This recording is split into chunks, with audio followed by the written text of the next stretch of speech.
A newborn's cry pierced the Wyoming dawn, barely audible over the approaching thunder of iron wheels on steel tracks. Caleb Turner's horse reared as he spotted the bundle, impossibly small, impossibly alone, lying between the railroad ties like discarded cargo. The note pinned to the filthy blanket contained just one word: unwanted. In 30 seconds, the 647 to Cheyenne would crush everything in its path. Caleb had 10 seconds to decide: ride on to the new life he'd planned, or sacrifice everything for a child the world had already thrown away. Stay with me until the very end of this story. Hit that like button and comment what city you're watching from so I can see how far this tale has traveled. The high plains of Colorado Territory stretched endlessly in every direction, a sea of golden grass broken only by the dark line of the railroad cutting through the wilderness like a scar. Caleb Turner had been riding since before dawn, his wagon loaded with everything he owned, which wasn't much: a bedroll, some tools, a month's worth of supplies, and a deed to 160 acres of government land that he'd never laid eyes on. At 32 years old, he was finally claiming something of his own. The morning of June 15th, 1878, should have been the beginning of his new life. Instead, it became the day everything changed. Caleb pulled his hat lower against the rising sun, his weathered face showing the years of hard living that had brought him to this moment.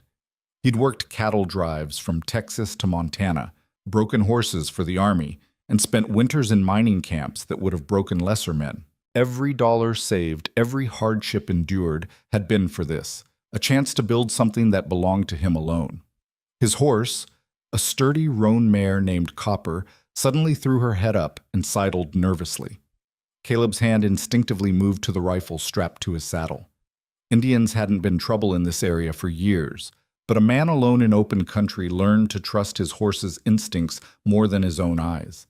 That's when he heard it, a sound so faint and unexpected that for a moment he thought he'd imagined it. A cry.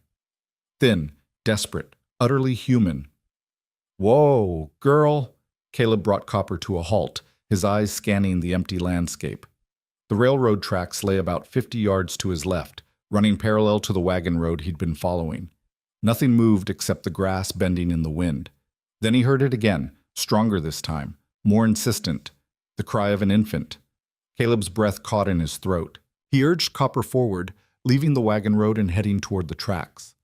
As he drew closer, his eyes locked onto something that didn't belong in this desolate place: a bundle of cloth lying directly between the iron rails. "Jesus Christ," he breathed, swinging down from the saddle before Copper had fully stopped. The bundle was moving. Tiny fists pushed against stained fabric, and the crying grew louder as Caleb approached. His boots crunched on the gravel between the ties as he knelt down, his rough hands surprisingly gentle as he pulled back the corner of what he now recognized as a blanket. A baby. A newborn, by the looks of it. Girl, he thought, though he'd never been around infants enough to be certain. Her face was red from crying, her body frighteningly small and fragile. And pinned to the blanket was a piece of paper, torn from what looked like a ledger book, with a single word written in crude letters: "Unwanted." Caleb stared at the note, something cold and familiar settling in his chest. He knew that word. He'd carried it with him for 32 years, even though no one had ever written it down for him. The baby's cries intensified, pulling him from his thoughts. He reached for her, then hesitated. His hands were calloused and scarred, better suited to handling rope and leather than something so delicate. But the child was shivering despite the growing warmth of the morning, and her lips had a bluish tint that he instinctively knew was wrong. He was gathering the bundle into his arms when Copper whinnied sharply, her warning call. Caleb's head snapped up, and his blood turned to ice. In the distance, coming from the east, a dark plume of smoke rose against the pale sky. The train. The morning freight that ran from Denver to the mining camps in the mountains. He could just make out the black shape of the locomotive, maybe 2 miles away but closing fast. "No, no, no!" Caleb scooped the baby against his chest and ran for his horse. Copper was dancing nervously, picking up on his panic. "Easy, easy," he murmured, trying to calm her while clutching the infant with one arm. He needed both hands to mount, but he couldn't put the baby down, not on the hard ground, not in her fragile state. He settled for tucking the bundle awkwardly under his left arm while grabbing the saddle horn with his right. It took 3 attempts, and by the time he swung his leg over Copper's back, he could hear the train whistle, a long, mournful sound that echoed across the plains. The engineer had seen something on the tracks, probably saw Caleb himself, and was warning him to clear out. Caleb dug his heels into Copper's flanks, and the mare bolted away from the tracks, carrying them to safety just as the locomotive thundered past. The noise was deafening, the scream of the whistle, the rhythmic hammer of the wheels, the hiss of steam. Freight cars rattled by in an endless procession, and Caleb found himself staring at them, wondering if whoever had left this child was watching from one of those windows. The thought made him sick. When the last car finally passed and the thunder faded into the distance, Caleb looked down at the bundle in his arms.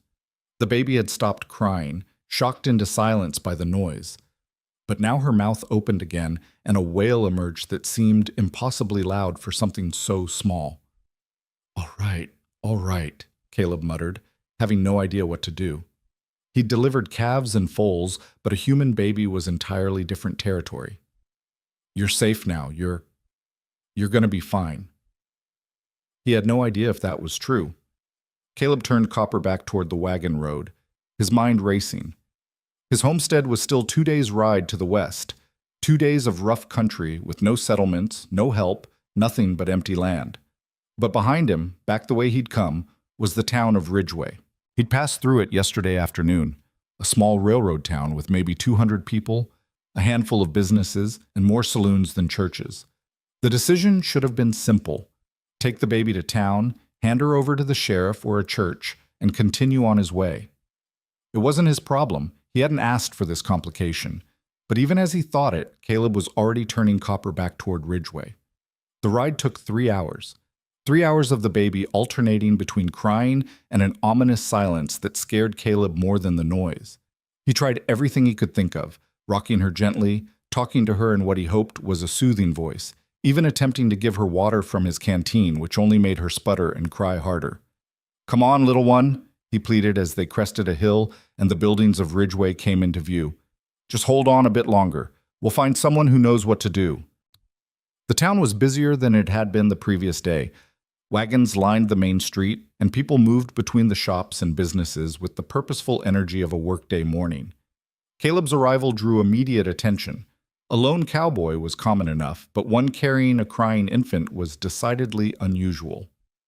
"That's Caleb Turner," someone murmured as he rode past the general store. He recognized the speaker as the clerk who'd sold him supplies yesterday. "What's he doing with a baby?" Caleb ignored the whispers and headed straight for the small building that served as both the sheriff's office and the town jail. He dismounted carefully, still cradling the bundle, and kicked at the door since his hands were full. No answer. He kicked again, harder. "Sheriff's not here," a voice called from across the street.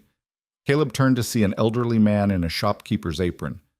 "Rode out to the McAllister Ranch yesterday. Some trouble with rustlers. Won't be back for 3, maybe 4 days." Caleb felt his stomach drop. "Who's in charge while he's gone?" The shopkeeper shrugged. "Deputy's over in Silver Creek for a trial. Guess that leaves Mayor Pritchard, but he's drunk more often than not. You need law, mister. You're out of luck." The baby wailed, and several women on the street turned to look. One of them, a stout matron in a severe black dress, approached with her face set in disapproving lines. "Where did you get that child?" she demanded. "Found her," Caleb said shortly. "On the railroad tracks. Someone left her there." Gasps rippled through the growing crowd.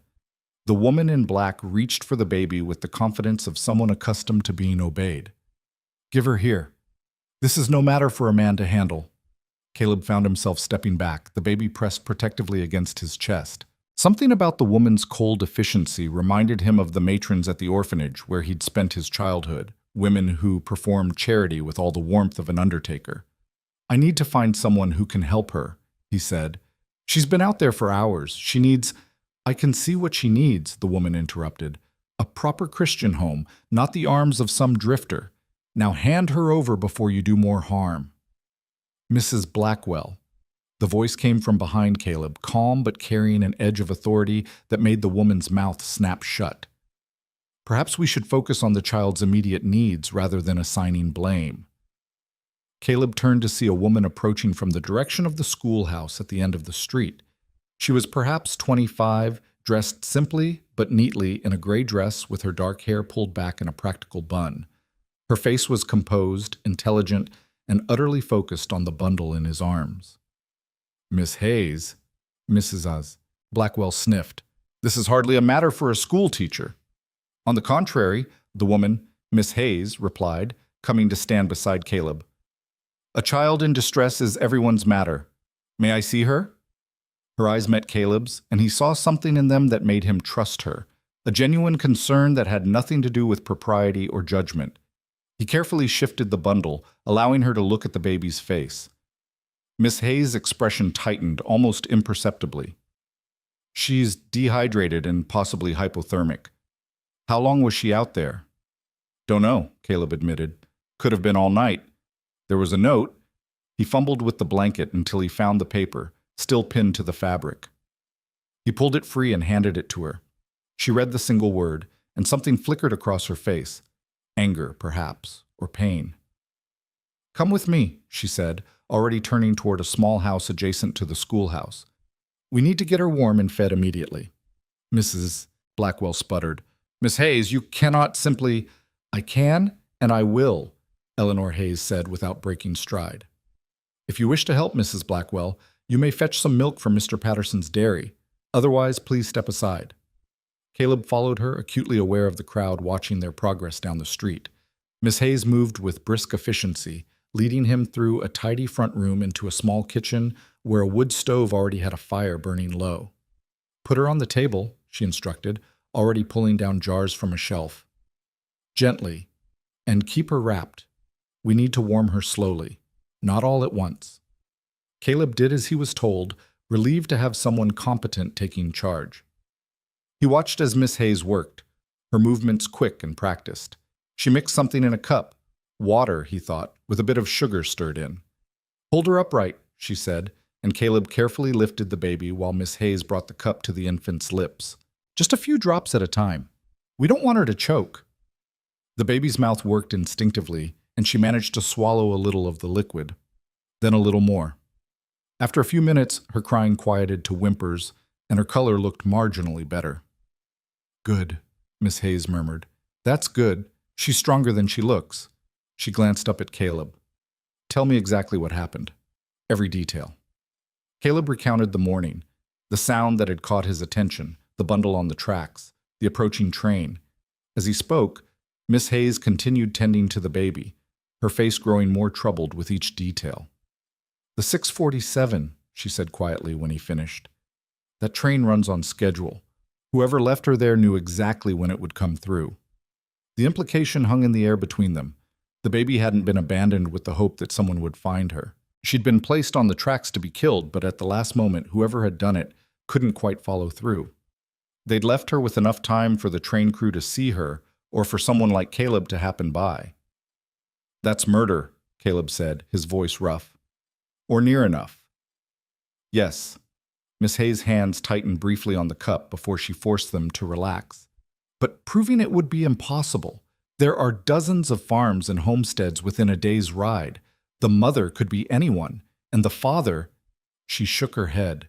The baby had fallen asleep, exhausted by her ordeal. In the quiet kitchen, Caleb became aware of how strange this situation was. Him, a stranger in town, standing in an unmarried woman's home with an abandoned infant. In a place like Ridgeway, that kind of thing would start talk.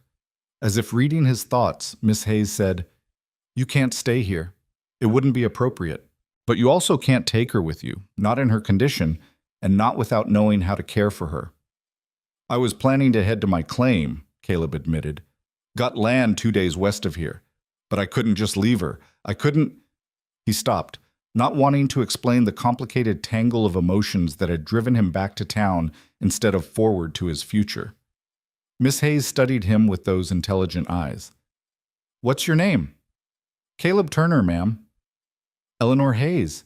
I teach at the school here." She looked down at the sleeping infant. "What are you planning to do with her, Mr. Turner?" It was a fair question, one he'd been avoiding thinking about during the long ride back to Ridgeway. "I figured the sheriff could handle it. Find her a family, maybe. The sheriff won't be back for days. And when he does return, the most likely outcome is that she'll be sent to the territorial orphanage in Denver. Do you know anything about that place? Caleb's jaw tightened. Some. Then you know it's overcrowded, underfunded, and children die there regularly from disease and neglect. Eleanor's voice was matter-of-fact, but her eyes were fierce. This child barely survived one attempt on her life. I won't see her sent to another. What else is there? Caleb asked, though he suspected he knew the answer. Someone needs to take responsibility for her. Someone who will protect her and ensure she's cared for properly. Eleanor met his gaze directly. You saved her life, Mr. Turner. The question is whether you're willing to do more than that. Before Caleb could answer, the door opened and Mrs. Blackwell entered without knocking, carrying a jar of milk. She stopped short at the sight of them, standing together in the kitchen, the sleeping baby between them. I've brought the milk, she announced, her tone suggesting this put Caleb and Eleanor in her debt. Though I hardly think it appropriate for Miss Hayes to be entertaining strange men in her home, baby or no baby. Mr. Turner is not entertaining me, Mrs. Blackwell, Eleanor said coolly. He is assisting with the care of an abandoned infant. If you find that inappropriate, you're welcome to leave. Mrs. Blackwell's face flushed. I'm only thinking of your reputation, Eleanor. You know how people talk. Let them. Eleanor took the milk jar and began preparing a feeding. Unless they plan to help this child, their opinions are of no interest to me. Well, Mrs. Blackwell drew herself up. I can see when I'm not wanted, but mark my words, Eleanor Hayes, this association with riffraff will cost you. The school board won't tolerate scandal. She swept out, leaving a heavy silence behind her. Caleb shifted uncomfortably. She's right, you know. This ain't proper. No, Eleanor agreed, testing the temperature of the milk on her wrist with practiced ease. But neither is leaving a child to die on railroad tracks. Propriety has its place, Mr. Turner, but it comes well after basic human decency. She lifted the baby carefully and began feeding her with an improvised bottle made from a whiskey flask and a piece of cloth. The infant fed greedily, and Caleb watched in fascination as Eleanor managed the process with calm competence. You've done this before, he observed. I grew up in a large family. I was the oldest of 7. A small smile touched her lips. My mother used to say I raised half my siblings myself. Why aren't you with them? Your family, I mean. The smile faded. They're in Ohio. I came west to teach 3 years ago. Colorado Territory needs teachers, and I needed... She paused, choosing her words carefully. A fresh start. Caleb understood about fresh starts. That's what he'd been seeking when he filed his homestead claim, a chance to build something new, untainted by the past. But the tiny baby sleeping in Eleanor's arms complicated that vision considerably. I don't know the first thing about raising a child, he said quietly. Neither did I, the first time I held my baby brother. You learn. Eleanor looked up at him. The question isn't whether you know how, it's whether you're willing to try. Why does it have to be me? Because you were the one who stopped. You were the one who pulled her from those tracks when you could have kept riding. That means something, Mr. Turner, whether you want it to or not. Through the window, Caleb could see the sun climbing higher in the sky. Every hour he delayed here was an hour farther from his land, from the life he'd planned. The sensible thing would be to thank Miss Hayes for her help, hand over the baby, and ride out before he got any more tangled up in this situation. He looked at the infant in Eleanor's arms. In sleep, her face was peaceful, unmarked by the cruelty of being labeled unwanted. She was just a baby, innocent, helpless, and entirely dependent on the kindness of strangers. I can't take her to my homestead, Caleb said slowly. I don't have a house built yet. Just raw land. No shelter, no neighbors for miles. She'd never survive it. No, Eleanor agreed. She wouldn't. But I can't leave her to the orphanage either. Not after... He stopped, old memories threatening to surface. Not that. Eleanor watched him struggle with the decision, her expression sympathetic but not pitying. There might be another option, a temporary one. What kind of option? I have a house, small but adequate. I know how to care for an infant. And the school is closed for the summer, so I have the time. She drew a breath. If you were willing to provide financial support, food, supplies, basic necessities, I could care for her here in Ridgeway until the sheriff returns. Then we could make a more permanent decision together. Caleb stared at her. You'd do that? Take on a stranger's baby? She's not a stranger's baby anymore, Mr. Turner. She's a child in need. That's all that matters. Eleanor's voice softened.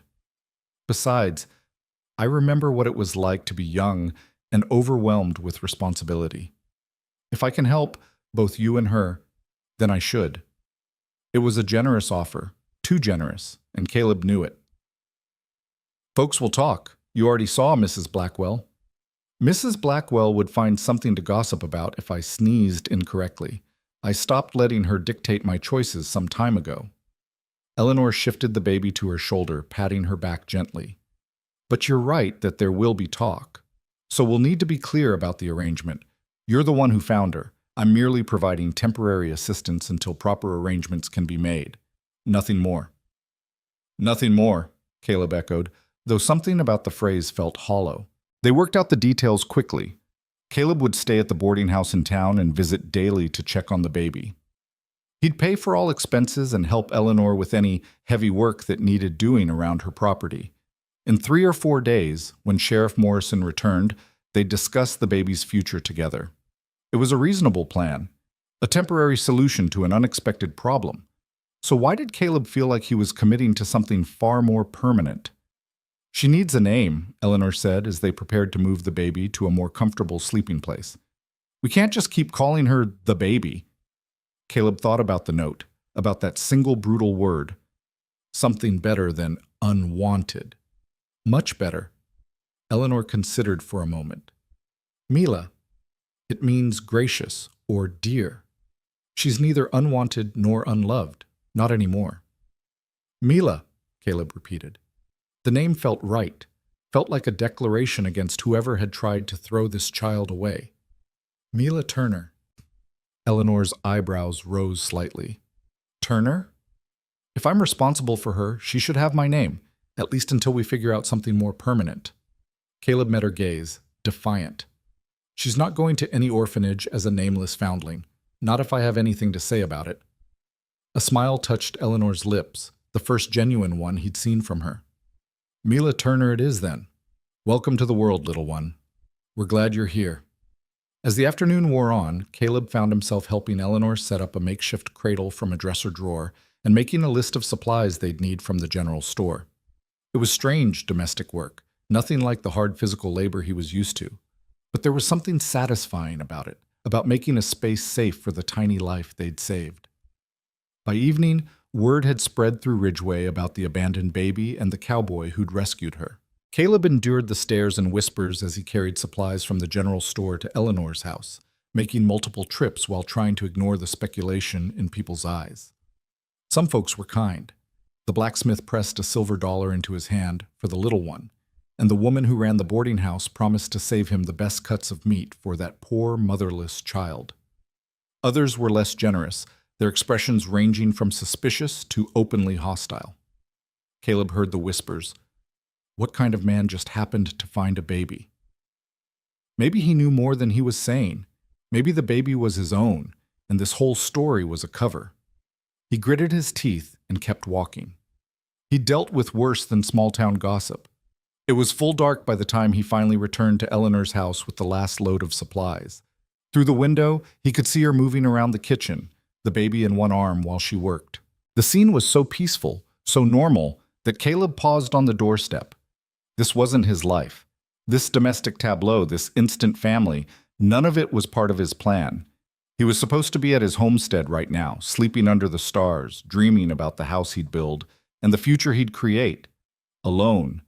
Independent, answerable to no one. But when Eleanor opened the door and smiled at him, Mila sleeping contentedly against her shoulder, Caleb found he couldn't quite regret the detour. Come in, Eleanor said softly, mindful of the sleeping baby. I've made coffee and there's stew if you're hungry. They sat at her small kitchen table while Mila slept in her drawer cradle nearby. Eleanor had placed it where she could see the baby while they talked, and Caleb noticed how her eyes kept drifting back to check on the infant. A mother's instinct, even though Mila wasn't hers. "She's been good," Eleanor reported.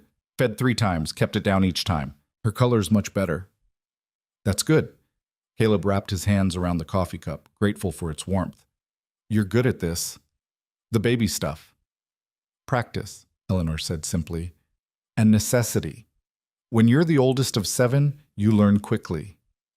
They fell into an easy silence, broken only by the ticking of the clock on the mantel and the occasional sigh from the sleeping baby. It should have been awkward, 2 strangers thrown together by circumstance, but somehow it wasn't. "Can I ask you something?" Eleanor said finally. Caleb nodded, bracing himself for questions about his intentions or his background, questions he wasn't sure he could answer. "That note," Eleanor continued, "when you read it, you looked—" She paused, searching for the right word. "Familiar, like you'd seen it before." Caleb's hands tightened on the cup. "Not the note itself, but the sentiment? Yeah, I've seen that." Eleanor waited, not pushing, just offering space for him to continue if he chose. "I grew up in an orphanage," Caleb heard himself say, the words coming easier than he'd expected. "In St. Louis. Never knew my parents, never knew if I was left there or if they died. The matrons used to say we should be grateful, that we were unwanted children being given Christian charity." Understanding dawned in Eleanor's eyes. "That's why you couldn't leave her. Couldn't let her go through what I did. That place—" Caleb shook his head. "I ran away when I was 14. Figured taking my chances on the streets was better than staying where I wasn't wanted. Worked out okay, I guess. I survived." "More than survived," Eleanor said gently. "You built a life. You're claiming land, starting fresh. That takes courage." "Or stupidity," Caleb managed a rough laugh. "Hard to tell sometimes." "I think it's courage." Eleanor glanced at Mila. "Just like it took courage to stop for her. You could have kept riding. Most people would have. What kind of person rides past a baby on railroad tracks? The kind who's learned to look out for themselves first. The kind who's been hurt enough times that they stop taking risks for others." Eleanor's voice was sad but knowing. "I've met plenty of people like that out here, Mr. Turner. The frontier attracts them. Folks running from their pasts, from their pain. They come west to start over, and they build walls to make sure no one can hurt them again."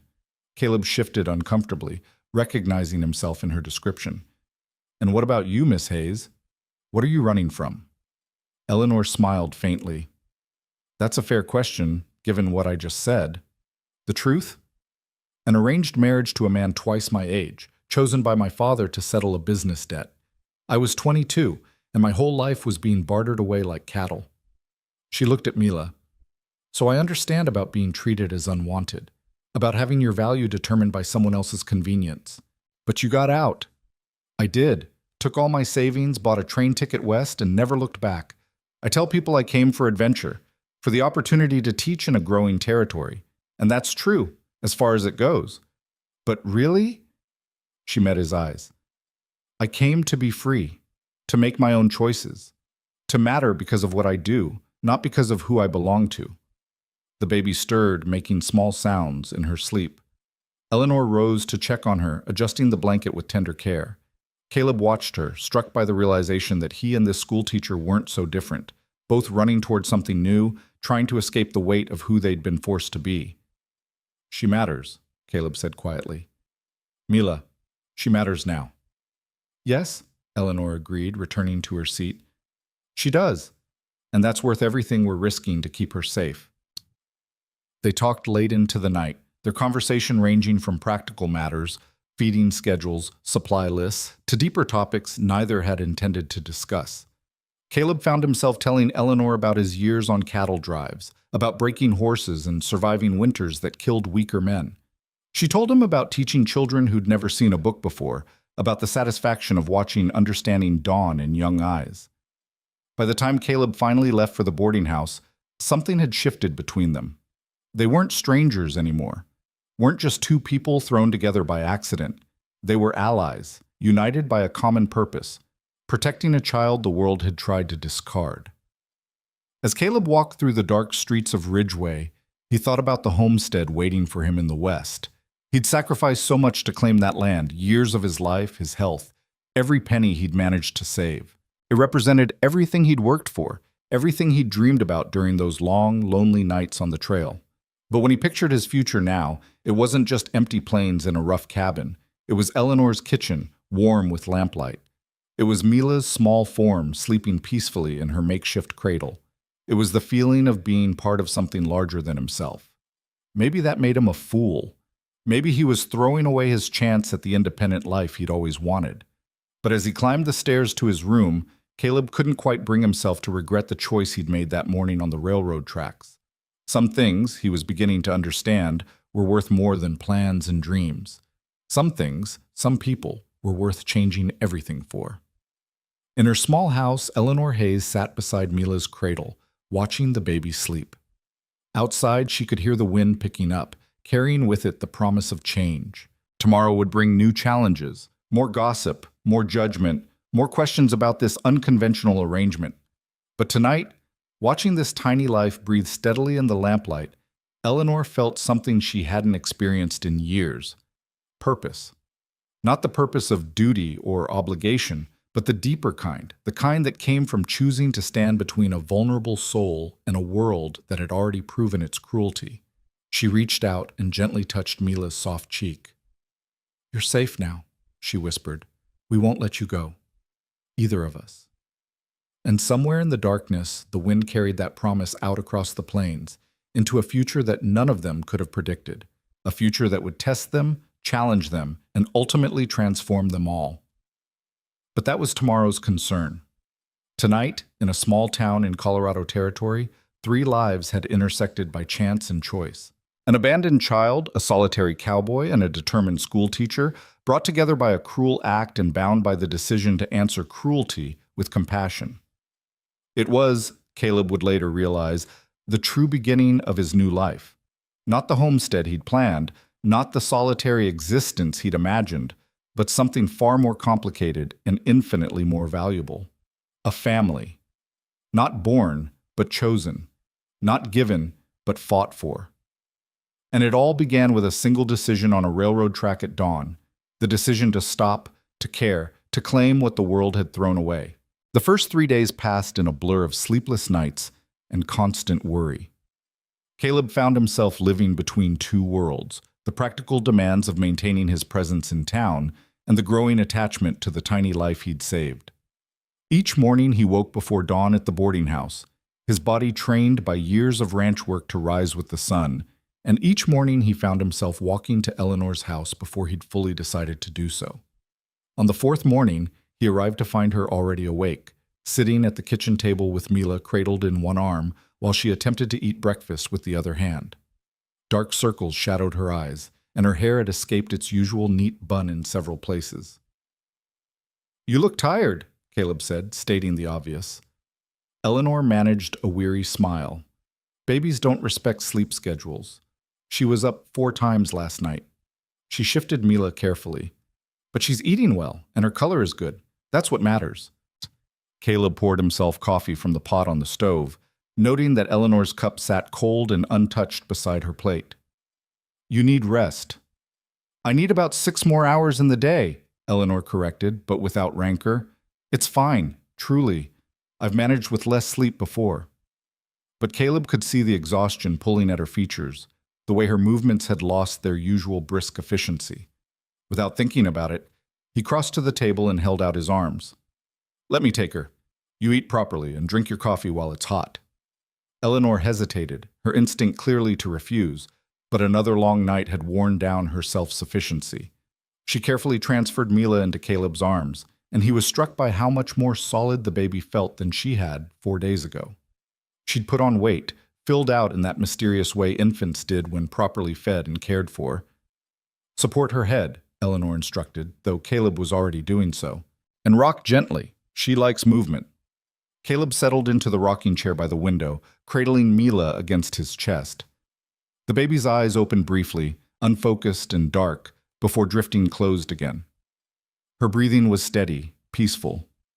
In sleep, she looked perfect, innocent of all the cruelty that had marked her entry into the world. "You're a natural," Eleanor observed, finally able to take a proper sip of her coffee. Hardly, but Caleb felt a surge of pride at the words anyway. Just following your instructions.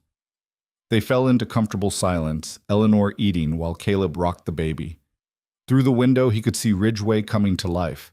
Wagons rolling down the main street, shopkeepers opening their doors, the blacksmith's forge already glowing red. It was a scene of ordinary frontier life, people going about their daily business with the sun climbing higher in a cloudless sky. Except nothing about Caleb's life felt ordinary anymore. The sheriff gets back today, Eleanor said quietly, breaking into his thoughts. Or tomorrow at the latest. We need to discuss what we're going to tell him. Caleb had been avoiding this conversation, but he knew she was right. We tell him the truth, that I found Mila on the tracks and brought her here, that you've been caring for her. And then what? What do we say when he asks about her future? The question hung in the air between them. Caleb looked down at Mila, at her tiny fingers curled against his shirt, at the absolute trust in her sleeping face. In 4 days, she'd become real to him, not just a responsibility, but a person, someone who mattered. I'm not letting her go to that orphanage, he said, his voice low but certain. Whatever else happens, that's not an option. Eleanor set down her fork. I agree, but that leaves us with limited choices. We could try to find a local family willing to adopt her, though that would take time. Or, she paused, seeming to weigh her words carefully. Or someone could claim her, take legal responsibility. You mean me? I mean whoever's willing and able. I would do it myself, but an unmarried woman adopting a child? Eleanor shook her head. The scandal would cost me my position. The school board barely tolerates an unmarried teacher as it is. They certainly won't accept one with an unexplained infant.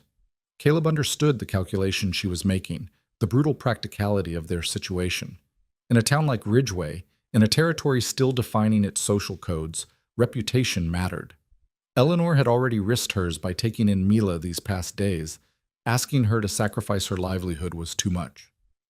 What about my homestead? He asked, thinking out loud. I could claim her, build a place for us both.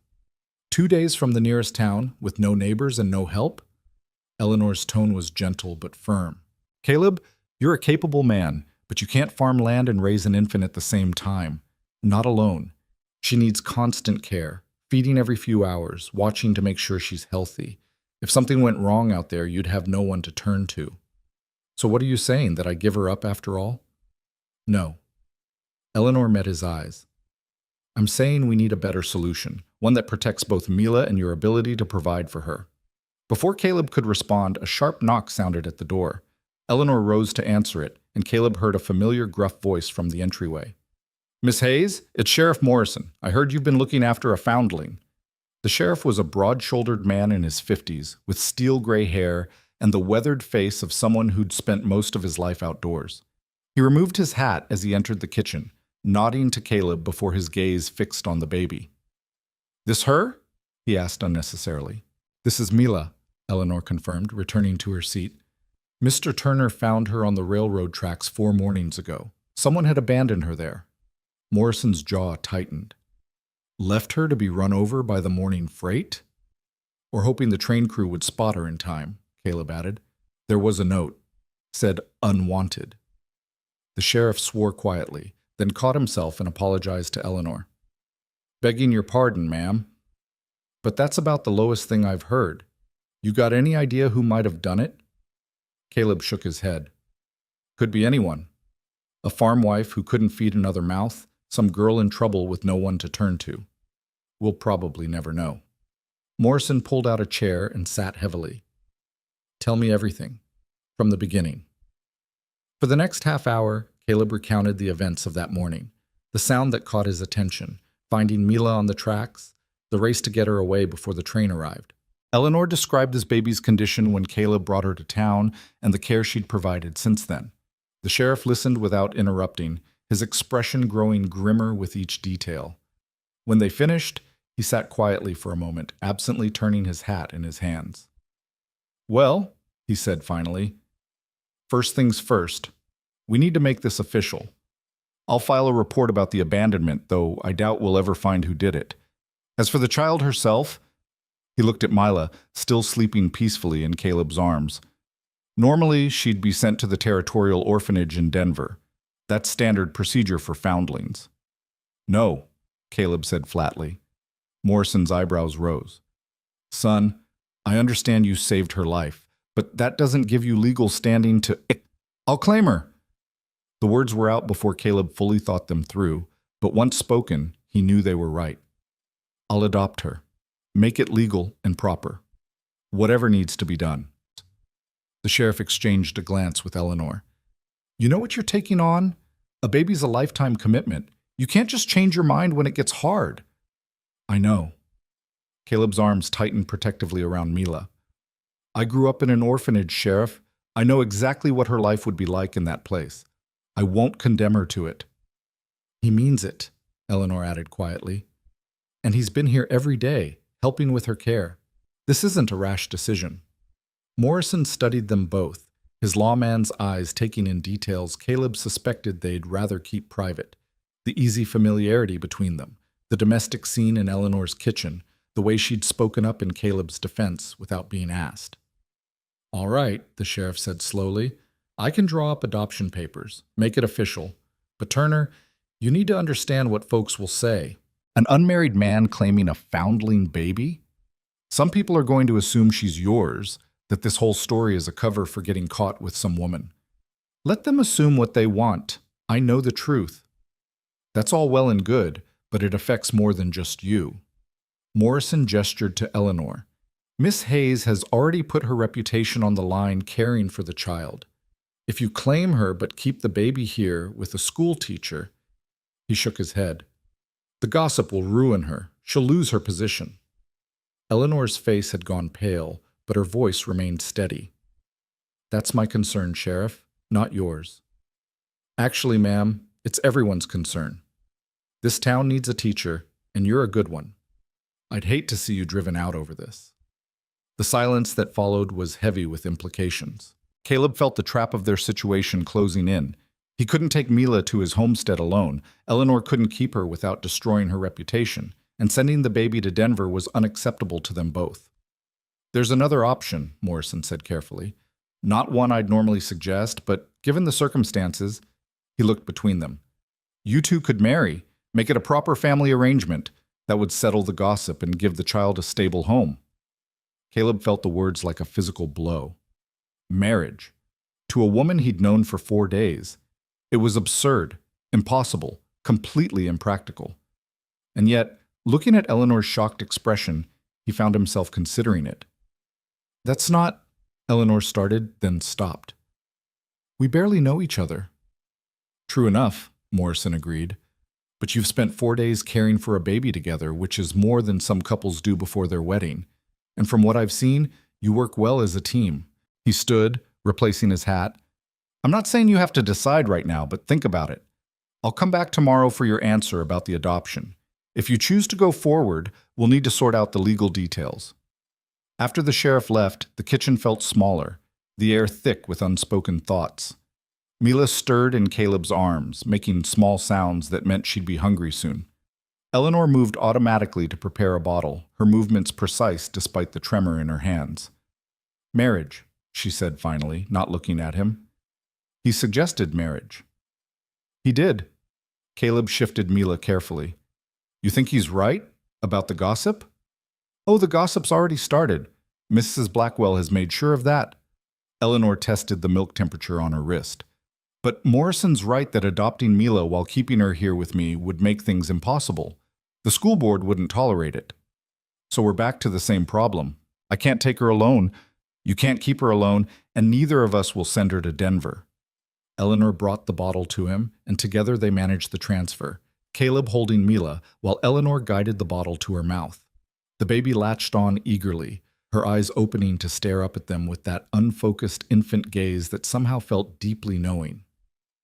What if we did it? Eleanor asked softly. Not a real marriage, not in the sense of, she flushed slightly, but a practical arrangement, for Mila's sake.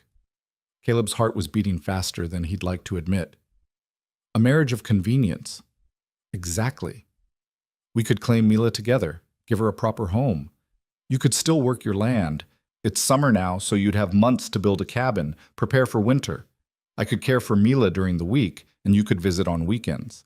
Then, when the homestead is ready, we could all move out there together. And the marriage part?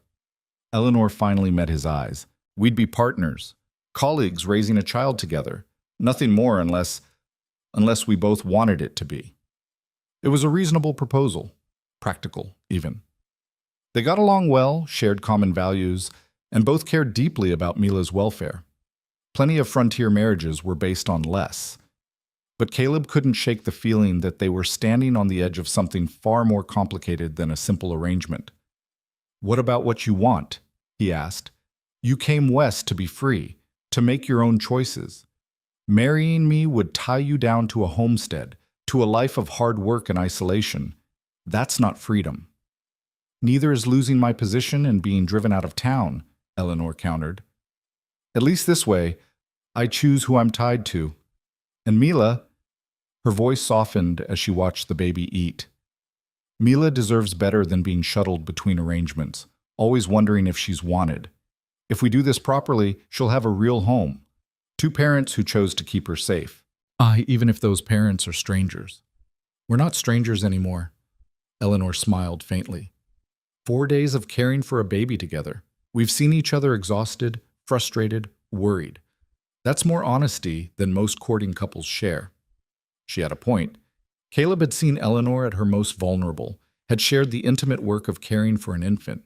He knew she was patient, practical, and fiercely protective.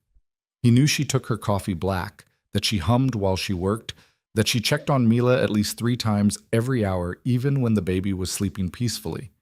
And if he was honest with himself, he admired her. Not just her competence, but her courage, the way she'd stood up to Mrs. Blackwell, the way she'd risked her reputation without hesitation to help a child in need. "We should at least think about it," he said carefully.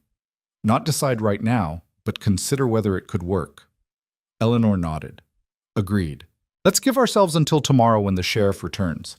That gives us time to think clearly." But thinking clearly proved difficult with Mila between them, a constant reminder of what was at stake. They spent the day in careful domestic routine, Caleb helping with chores while Eleanor tended to the baby, both of them dancing around the enormous question hanging over them. By evening, Caleb had worn a path in Eleanor's floor from pacing. She sat in the rocking chair with Mila, watching him with patient amusement. "You're going to walk a groove in the boards," she observed. "Sorry." Caleb forced himself to sit at the table. "I just keep thinking about all the ways this could go wrong." "Name them." He blinked. "What?" "Name all the ways it could go wrong. Let's examine each one." Eleanor's teacher instincts were showing. "If we're going to make this decision, we should do it with our eyes open." Caleb took a breath. "All right. We could marry and then realize we can't stand each other, end up trapped in a miserable arrangement." "Possible," Eleanor agreed, "though we've already spent considerable time together under stressful circumstances and haven't come to blows yet. That's encouraging. The homestead could fail. Land's not guaranteed, drought, locusts, any number of things could ruin a crop. We could end up destitute. You have savings, I have my teaching salary. Between us, we could weather a bad season or two. And I know how to make do with very little. Remember, I'm the oldest of 7. I can stretch a dollar further than most. What if..." Caleb hesitated, then pushed forward. "What if one of us meets someone else? Someone we actually want to marry?" Eleanor was quiet for a moment, rocking Mila gently. "Then we'd have to discuss it honestly." "But Caleb, we're not children. I'm 25, you're 32. If we haven't found passionate love by now, perhaps we're not meant for that kind of marriage. Perhaps partnership and shared purpose are enough." "Is that enough for you?" She looked at him directly. "I watched my mother in a marriage based on passionate love. My father adored her, and she him. But love didn't pay the bills when his business failed. It didn't feed 7 children when times were hard. My mother worked herself to exhaustion for love. And when I left for the West, she looked 10 years older than she was." Eleanor's voice was firm. "I'd rather have a partner who respects me and shares my goals than a husband who claims to love me but expects me to sacrifice everything for his dreams." Caleb understood what she wasn't saying, that her arranged marriage would have been exactly that kind of sacrifice. And you think I'd respect you as a partner? I think you already do.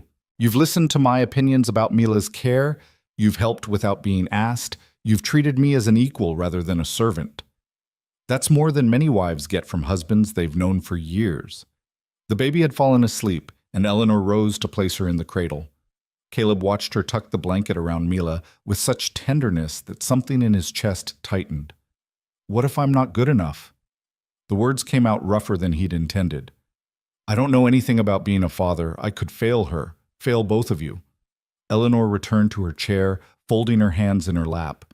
Caleb, you stopped for a crying baby when you could have kept riding.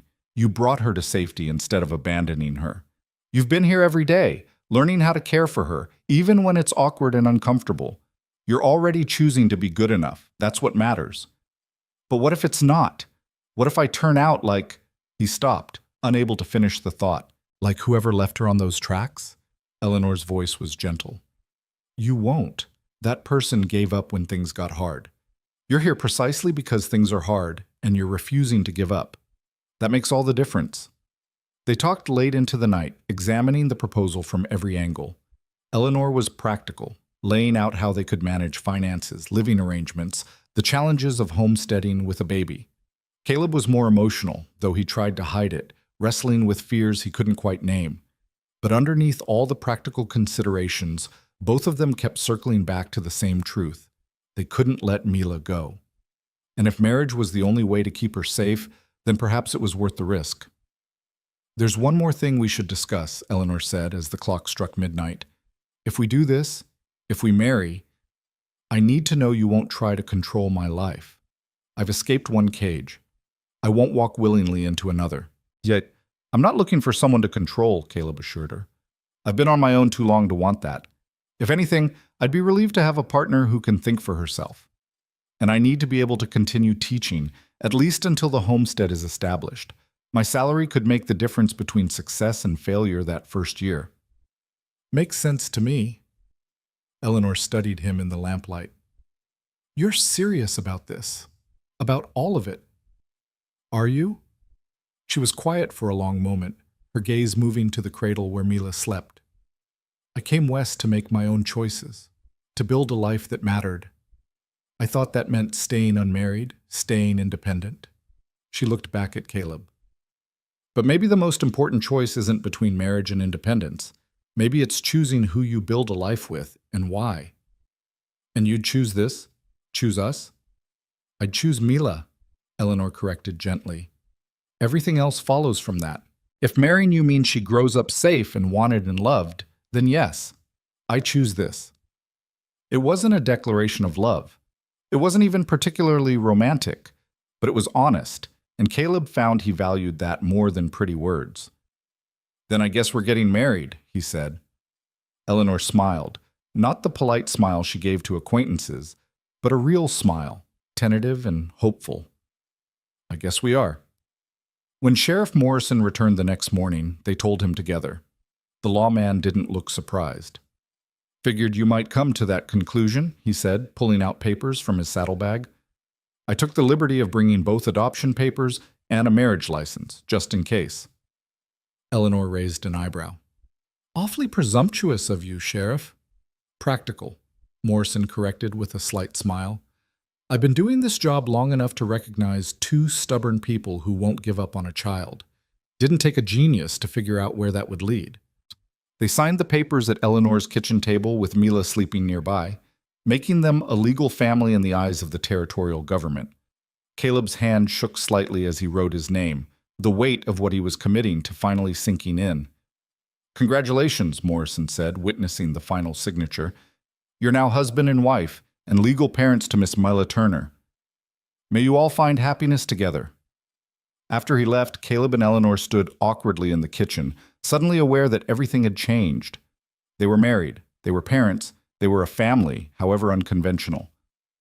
Well, Eleanor said finally, I suppose we should discuss the practical arrangements.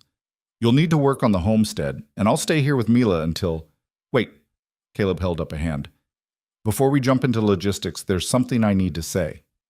Eleanor waited, her expression cautious. This marriage, it's practical. It's for Mila, and that's fine. But I want you to know that I take it seriously anyway. You're my wife now, even if that happened faster than either of us planned. And that means I'll do right by you. I'll work hard. I'll provide what I can, and I'll never ask you to be something you're not." He met her eyes. "You have my word on that." Eleanor's expression softened. "And you have mine. We're partners in this, Caleb. Equal partners. Whatever comes, we face it together." She held out her hand and Caleb took it, sealing their unlikely partnership with a handshake that felt more binding than any wedding vow. From her cradle, Mila made a soft sound, not quite a cry, but a declaration of presence. Both of them turned to look at her, this tiny person who had turned their lives upside down in less than a week. "What have we done?" Caleb wondered aloud. Eleanor laughed, a sound of pure release. "Something completely impractical and probably foolish, but also the only right thing we could do." She was right, Caleb realized. They jumped into the unknown, committed to a marriage based on circumstance rather than romance, taken on responsibility for a child neither had planned for. By any reasonable measure, they should probably be terrified. Instead, watching Eleanor lift Mila from the cradle and seeing the way the baby instinctively settled into her arms, Caleb felt something uncomfortably close to hope. Maybe this wasn't the life he'd planned when he filed for that homestead. Maybe it was messy and complicated and filled with uncertainty. But as Eleanor handed him Mila and their fingers brushed in the transfer, as he looked down at the baby who'd somehow become his daughter in less than a week, Caleb thought maybe messy and complicated was exactly what he'd needed all along. "Ready to be a family?" Eleanor asked quietly. Caleb adjusted his hold on Mila, feeling her solid warmth against his chest. "Ready as I'll ever be." And with that simple declaration, they stepped together into their new life. Three people bound not by blood or romance, but by choice and courage and a shared refusal to let the world's cruelty have the final word. The reality of their new arrangement settled over them like snow, gradual at first, then impossible to ignore. Caleb spent his days working on the homestead while Eleanor managed the house and cared for Mila. And at night he returned to sleep in the small spare room Eleanor had cleared for him. They were married in name and law, but the emotional distance between them remained carefully maintained, neither quite ready to bridge the gap between partnership and something more intimate. 2 weeks after the wedding, Caleb sat at Eleanor's kitchen table going over their finances. The numbers weren't encouraging. "The lumber alone will cost more than I estimated," he said, rubbing his temples. "And that's assuming I can get it hauled out to the claim without paying extra for transport." Eleanor poured him more coffee, Mila asleep against her shoulder. "What if you built smaller? Started with just 2 rooms instead of 3? 2 rooms for 3 people and all our supplies?" Caleb shook his head. "We'd be climbing over each other come winter." "Better than not having a roof at all." Eleanor sat across from him, adjusting Mila's position with the unconscious ease she'd developed. "We could expand later, once the first harvest brings in money." "If there is a harvest, that land's never been worked before.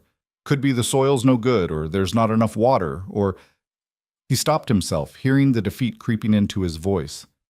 Eleanor reached across the table and placed her free hand over his.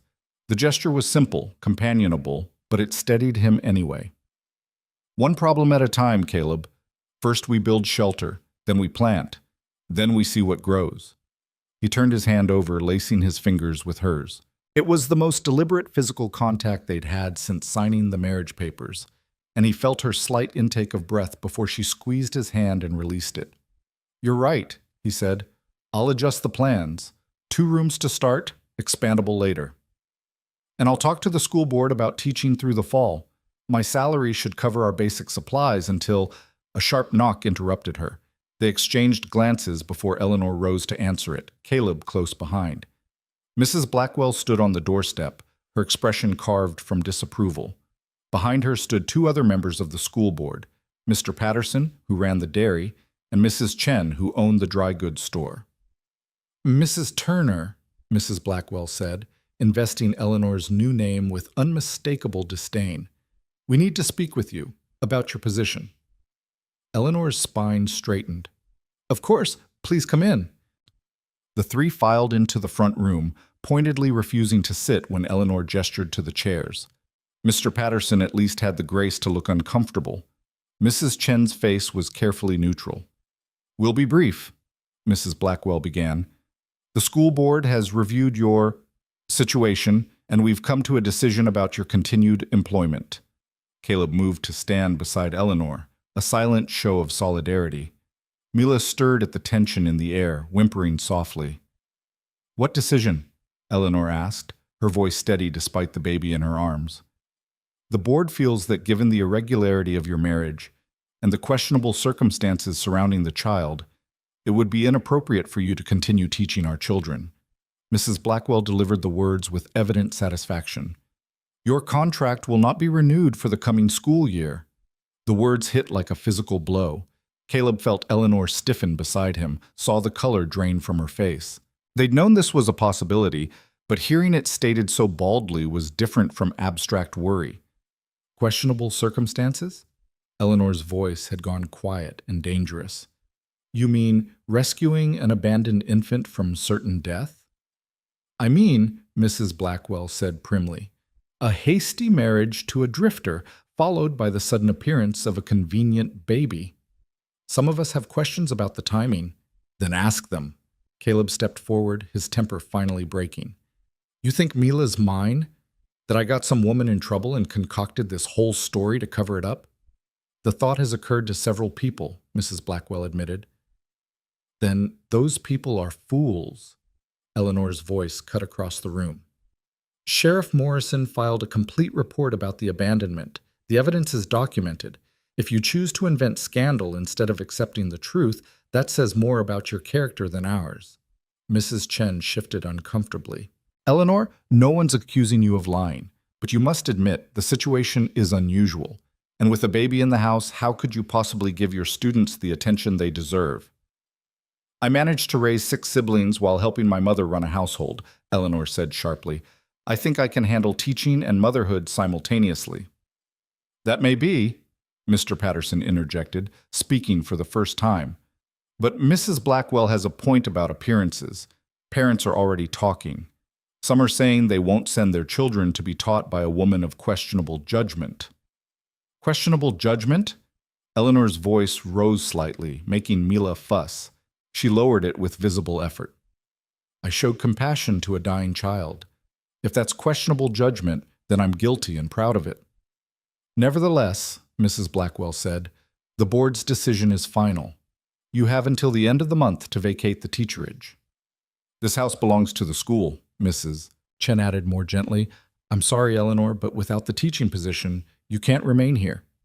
The full scope of their problem suddenly became clear. Without Eleanor's salary and without the house, they had nothing, just Caleb's meager savings and an unfinished homestead 2 days' ride away. Winter was 4 months off, maybe less if the season came early. They'd never be ready in time. "Wait!" Mr. Patterson raised a hand. "Before we go, I want it on record that I voted against this decision. What's happening here isn't right, and we all know it." Mrs. Blackwell's eyes flashed. "Your objection is noted, Mr. Patterson. It changes nothing." After they left, Eleanor stood frozen in the middle of the room, staring at nothing. Mila had begun crying in earnest now, picking up on her mother's distress. Caleb gently took the baby from Eleanor's arms. "I'll tend to her," he said quietly. "You sit down." But Eleanor didn't sit. She paced to the window, her arms wrapped around herself. 4 weeks. We have 4 weeks to build a house, establish a homestead, and prepare for winter. It's impossible." "Then we'll do the impossible." Caleb rocked Mila, trying to soothe her cries. "I'll work faster, longer hours. We'll make it work somehow." "How?" Eleanor spun to face him, and for the first time since he'd met her, he saw fear in her eyes. "Caleb, be realistic. Even if you work day and night, you can't build a proper house in 4 weeks. And winter on the high plains with an infant in a half-finished cabin? We'd freeze. Mila would—" She couldn't finish the sentence. The baby's cries intensified, and Caleb felt his own panic rising to match Eleanor's. She was right. They were trapped by circumstances with no good options. And it was all because he'd stopped on that railroad track. If he'd just kept riding, Eleanor would still have her position, her security. She'd sacrificed everything to help him save Mila, and now they were all paying the price. "I'm sorry," he said, the words inadequate but necessary. This is my fault. I brought this down on you. Eleanor's laugh was sharp and humorless. Your fault? Caleb, I made my own choices. I knew the risks. She crossed to him, taking Mila back and settling into the rocking chair with practiced efficiency. But knowing the risks doesn't make facing them any easier. They sat in silence while Eleanor nursed Mila, the baby's cries gradually subsiding into the rhythmic sounds of feeding. The late afternoon sun slanted through the windows, peaceful and golden, utterly at odds with the turmoil inside the house. We could go to my family, Eleanor said finally. In Ohio. They wouldn't turn us away and Mila would be safe. Caleb's chest tightened.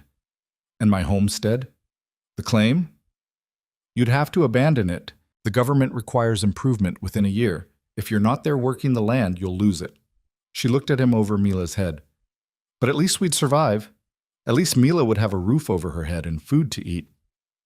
Everything Caleb had worked for, every dollar saved and hardship endured, condensed into 160 acres of Colorado dirt.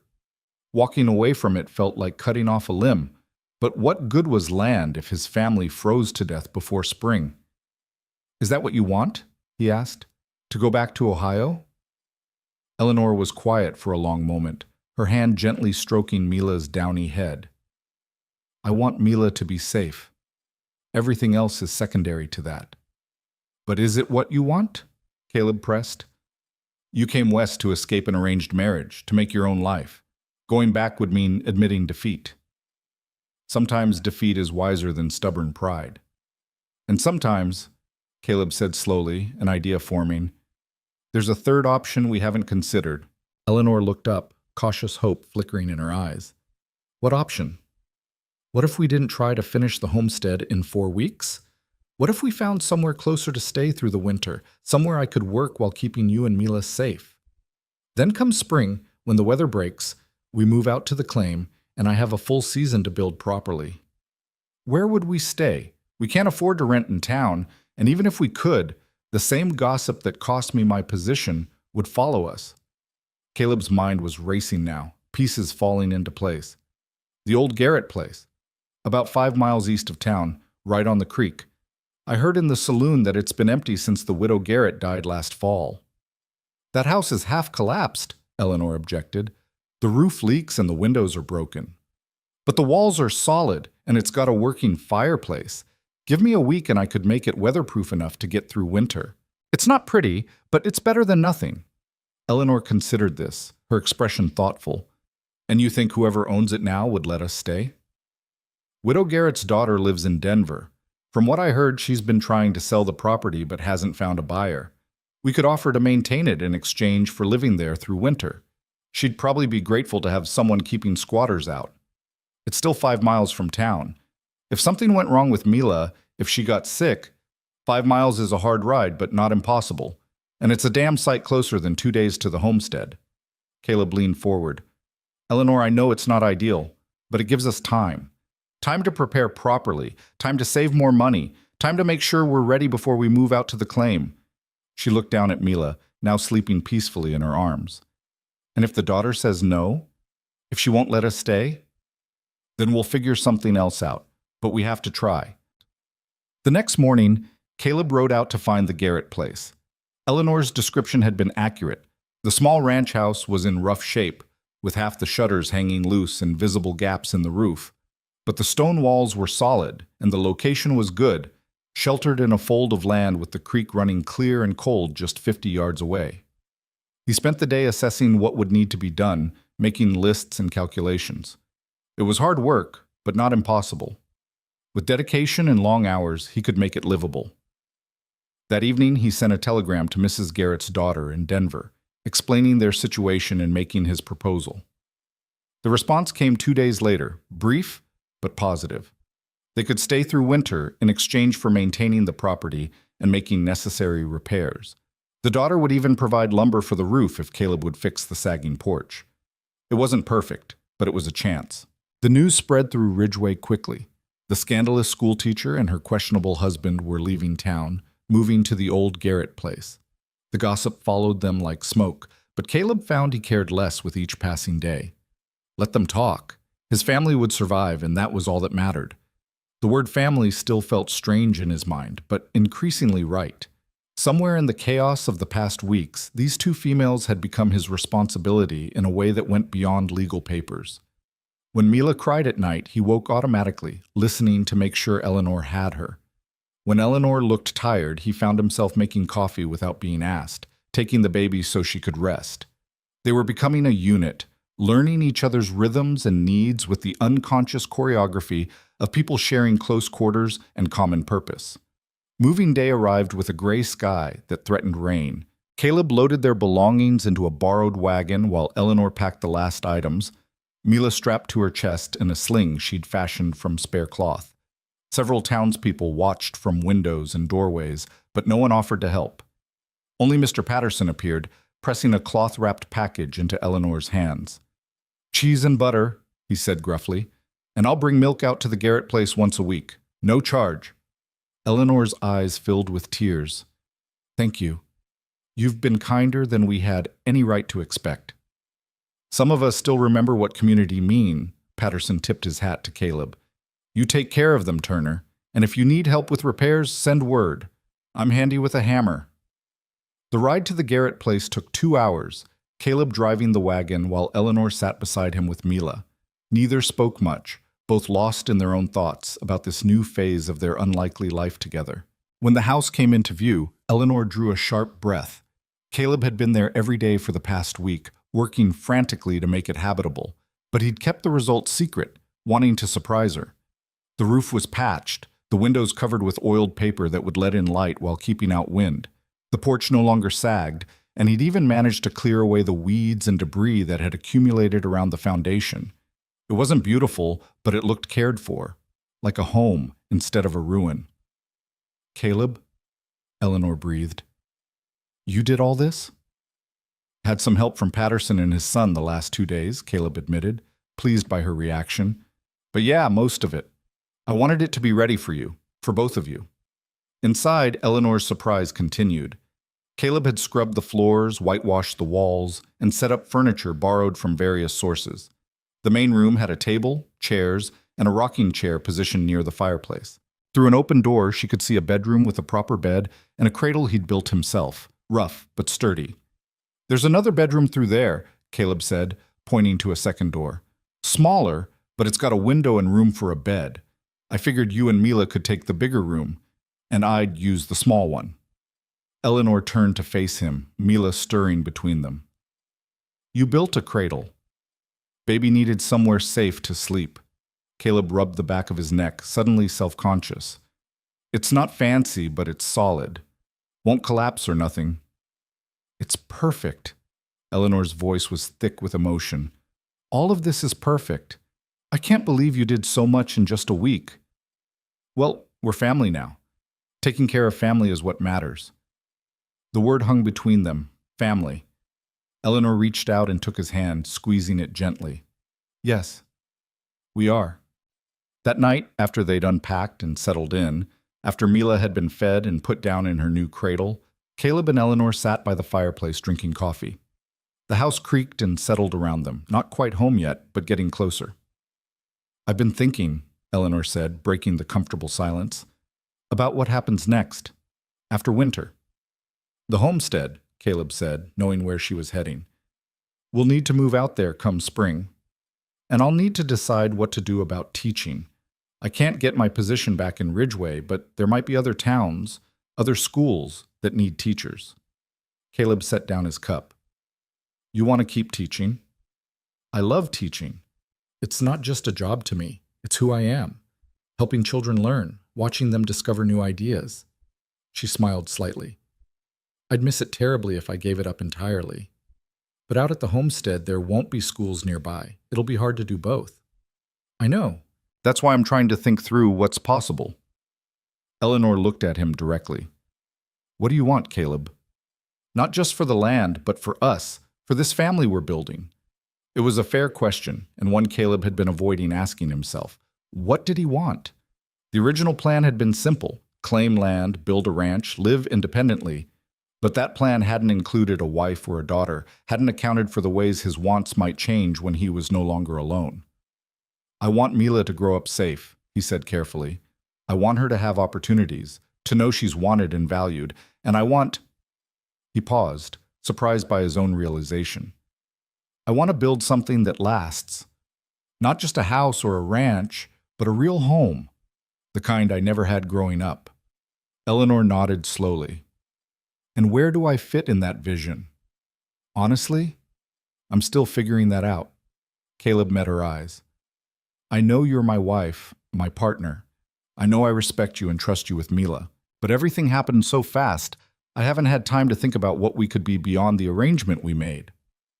"That's fair." Eleanor's expression was thoughtful rather than hurt. "I'm still figuring it out too. We married for practical reasons, but we're living as a family now. The lines are blurring. Is that a problem?" "I don't know yet. Ask me again in a few months." She smiled, taking the edge off the uncertainty. "For now, let's just focus on getting through each day. Winter will be here before we know it." The weeks that followed fell into a rhythm that was both exhausting and oddly satisfying. Caleb worked from dawn to dusk making repairs and improvements to the property, while Eleanor managed the household and cared for Mila. In the evenings, they sat together going over accounts, planning for spring, talking about everything and nothing. Slowly, carefully, they were building something neither had expected. Not just a functional partnership, but genuine friendship. Caleb found himself looking forward to evenings by the fire, to Eleanor's dry observations about life and her stories about teaching. Eleanor seemed to relax around him, her careful formality giving way to easier conversation and occasional laughter. And Mila thrived. At 6 weeks old, she was filling out beautifully, her eyes beginning to focus and track movement. She smiled, or at least made expressions that might be smiles, when Caleb held her, and she settled most easily when Eleanor sang softly while rocking her to sleep. One evening in late August, with summer fading into the first hints of autumn, Eleanor appeared in the doorway while Caleb was chopping wood. Mila was awake in her arms, looking around with those increasingly alert eyes. "She's getting so big," Eleanor said, running a gentle finger down the baby's cheek. "Hard to believe she's the same tiny thing you found on those tracks." Caleb set down the axe and wiped his brow. "Hard to believe that was only 6 weeks ago. Feels like a lifetime." "For her, it is a lifetime." Eleanor shifted Mila to her shoulder. "Caleb, I've been meaning to ask you something about that day." "What about it?" "You said you heard her crying from the wagon road, that the sound caught your attention, but the tracks were 50 yards away, and she was so small. How did you hear her over the wind and the wagon noise?" Caleb had wondered about that himself in quiet moments. "I don't know. Maybe the wind was right carrying the sound. Maybe my hearing's better than I thought." "Or maybe," Eleanor said softly, "you were meant to find her. Maybe all of this, the timing, the circumstances, us ending up together, maybe it wasn't just random chance." "You believe in fate?" "I believe that sometimes when you pay attention, life offers you exactly what you need, even if it's not what you thought you wanted." She looked down at Mila, then back at Caleb. "I didn't want a husband or a hard life on a homestead. I wanted independence and freedom, but this," she gestured at the house, at him, at the baby between them. "This feels right in a way nothing else ever has." Caleb felt something shift in his chest, like a door opening that he hadn't known was closed. "Yeah," he said quietly. "It does." That night, after Mila was asleep and Eleanor had retired to her room, Caleb sat alone by the dying fire and thought about the path that had brought him here. Every choice, every hardship, every year of solitary work had been leading to that moment on the railroad tracks. If he'd left St. Louis a day later, if he'd taken a different route west, if he'd been 5 minutes slower that morning, everything would be different. But he hadn't been. He'd been exactly where he needed to be, exactly when he needed to be there. And now he had a family, fragile and new and utterly unexpected.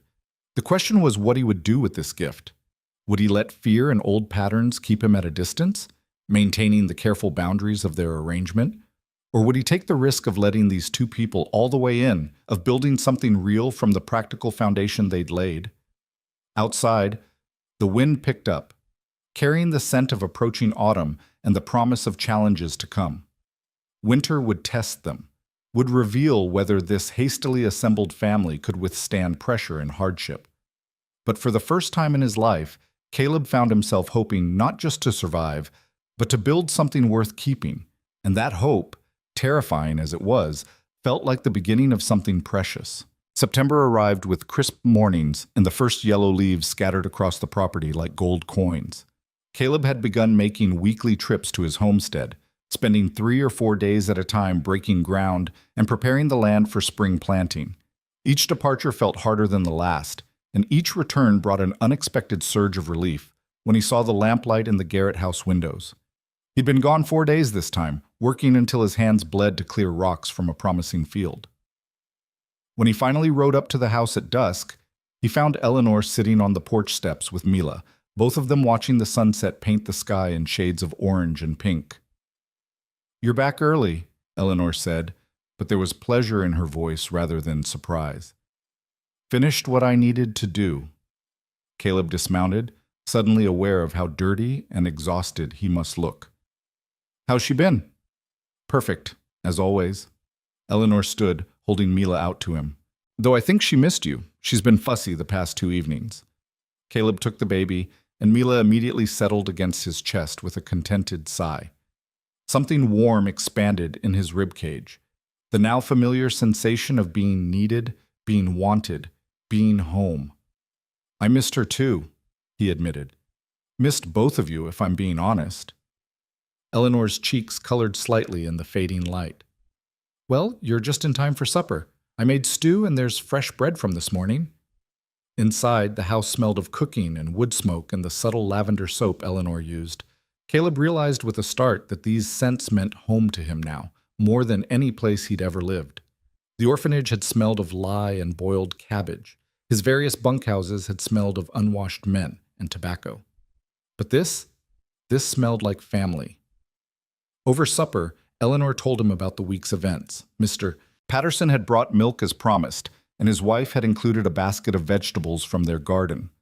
A traveling preacher had stopped by, offering to pray over Mila, but Eleanor had politely declined. The roof had leaked during Tuesday's rain, but only in the corner of the main room, and she'd caught the water in a bucket. "I'll fix that tomorrow," Caleb said, making a mental note. "Can't have you dealing with leaks while I'm gone." "It's nothing I couldn't handle," but Eleanor smiled, accepting his concern. "Though I'll admit it's easier when you're here, the nights especially." "Nights?" She hesitated, then continued. "There are coyotes that come close after dark. They don't bother the house, but their howling frightens me sometimes. Not for myself, but for Mila. I keep thinking about predators, about how vulnerable we are out here." Caleb understood the fear beneath her words. They were isolated, miles from help, with a baby to protect. "I could stay closer, make shorter trips to the homestead." "No, you need to prepare that land. We can't delay spring planting just because I'm nervous about wildlife." Eleanor stood to clear the dishes. "I'm being foolish. We're perfectly safe." But that night, Caleb heard the coyotes too, a chorus of yips and howls that seemed to circle the property. He rose from his bed and quietly checked the main room, making sure the doors and windows were secure.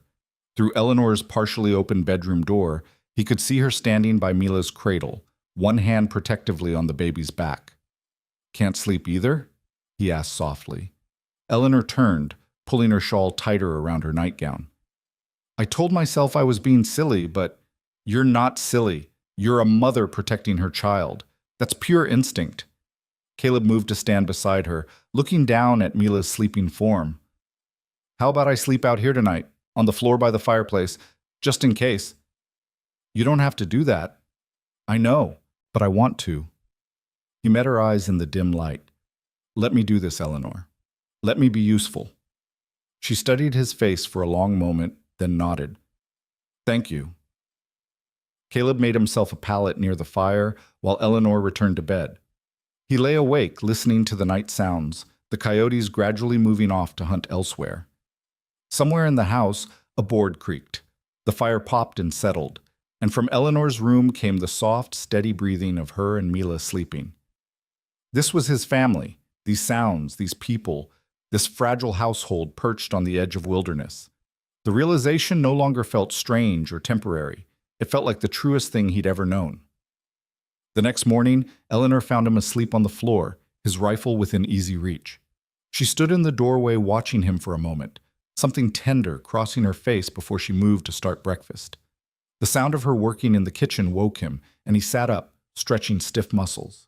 "Coffee's ready," she said without turning around. "And I appreciate what you did last night. I slept better knowing you were there." "Any time." Caleb stood, folding the blankets. "In fact, maybe I should make this permanent. Sleep out here instead of in the back room. I'd hear if anything tried to get in, and you wouldn't have to worry." Eleanor paused in her work. "That would mean giving up your privacy, your own space." "Don't need much privacy, and the back room's tiny anyway. I'm always hitting my head on that low beam." He poured himself coffee. "Makes more sense this way." What he didn't say, what neither of them acknowledged directly, was that it also meant being closer to her and Mila, that the arrangement would blur the careful boundaries they'd maintained between their separate sleeping quarters. But Eleanor didn't object, and by that evening, Caleb had moved his few belongings to a corner of the main room. The new arrangement changed the rhythm of their household in subtle ways. Caleb was there when Mila woke for her night feedings, and he started taking the baby so Eleanor could sleep through at least one feeding each night, giving her the bottle of expressed milk Eleanor prepared. He was there in the early mornings when Eleanor emerged from her room, hair loose and eyes still soft with sleep. And Eleanor was there in the evenings when he returned from working the land, always with coffee ready and supper planned. They were living as a family in truth now, not just on paper. And somewhere in the daily intimacy of shared space and shared responsibility, something deeper began to grow. October brought the first frost and a crisis that tested everything they'd built. Caleb had been at the homestead for 5 days, racing against the weather to finish a root cellar before the ground froze solid. He was planning to stay 2 more days when Mr. Patterson arrived on horseback, his face grim. "It's your wife," Patterson said without preamble. "The baby's sick. Eleanor sent me to fetch you." Caleb's blood turned to ice. "How sick?" "Fever. Started yesterday morning. Eleanor's been trying to bring it down, but it's not breaking." Patterson was already turning his horse.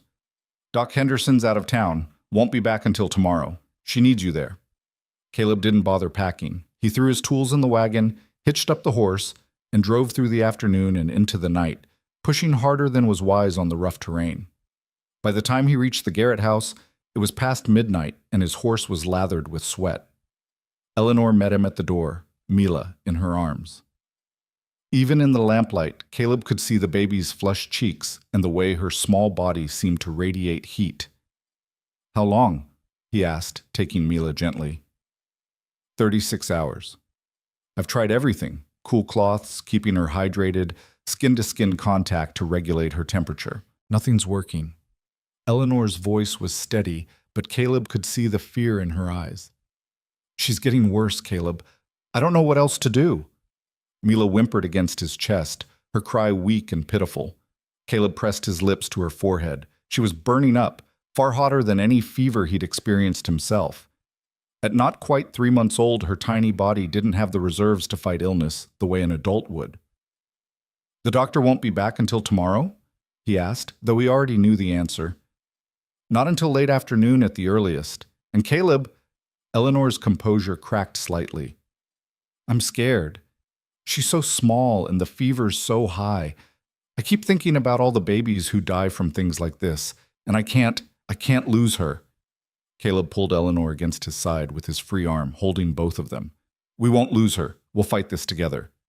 They spent the night in shifts, one holding Mila, while the other prepared cool compresses and tried to get water into her. The baby alternated between burning fever and terrifying periods of shaking chills. Her cries grew weaker as the hours passed, until she barely had the energy to whimper. Near dawn, Eleanor looked up from where she sat with Mila and said quietly, "We should prepare ourselves. In case she doesn't make it." "No." Caleb's response was immediate and fierce. "Don't say that. Don't even think it. We have to be realistic. Infant mortality is high, especially with fevers this severe. I've seen it before, Caleb.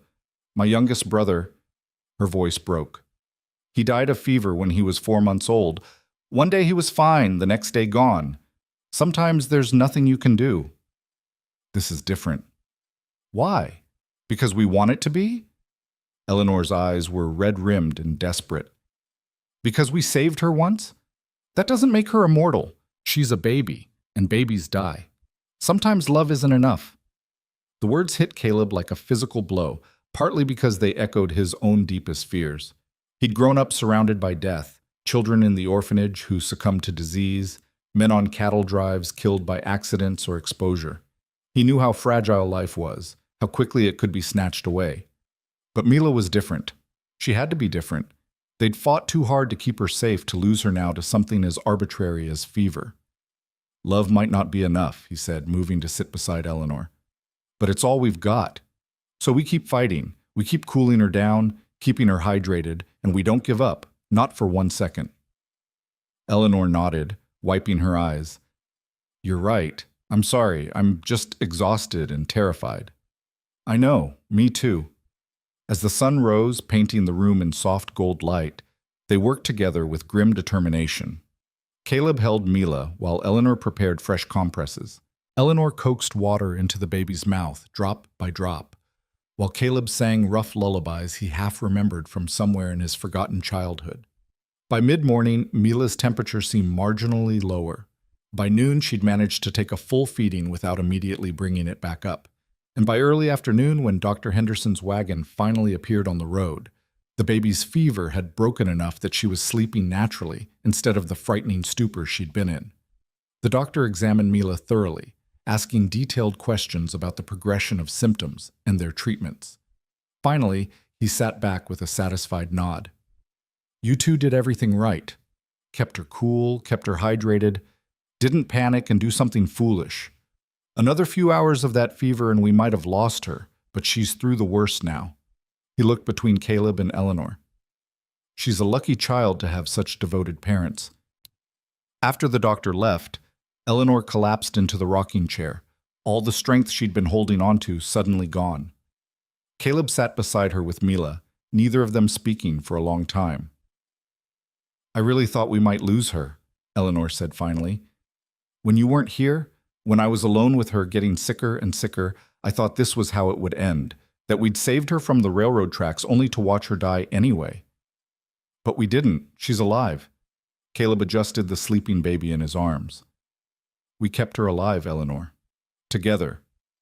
Together, Eleanor repeated softly. She reached out and took his hand, lacing their fingers together. I couldn't have done it alone. When you got here, when you held her and told me not to give up, that's what got me through, knowing I wasn't facing it by myself. Caleb squeezed her hand, feeling the calluses on her palm from household work, the strength in her grip despite her exhaustion. You're never by yourself. Not anymore. We're in this together, whatever comes. Something shifted in Eleanor's expression, a wall coming down that Caleb hadn't even realized was there. This marriage, she said carefully, this arrangement we made, it's not feeling very arranged anymore, is it?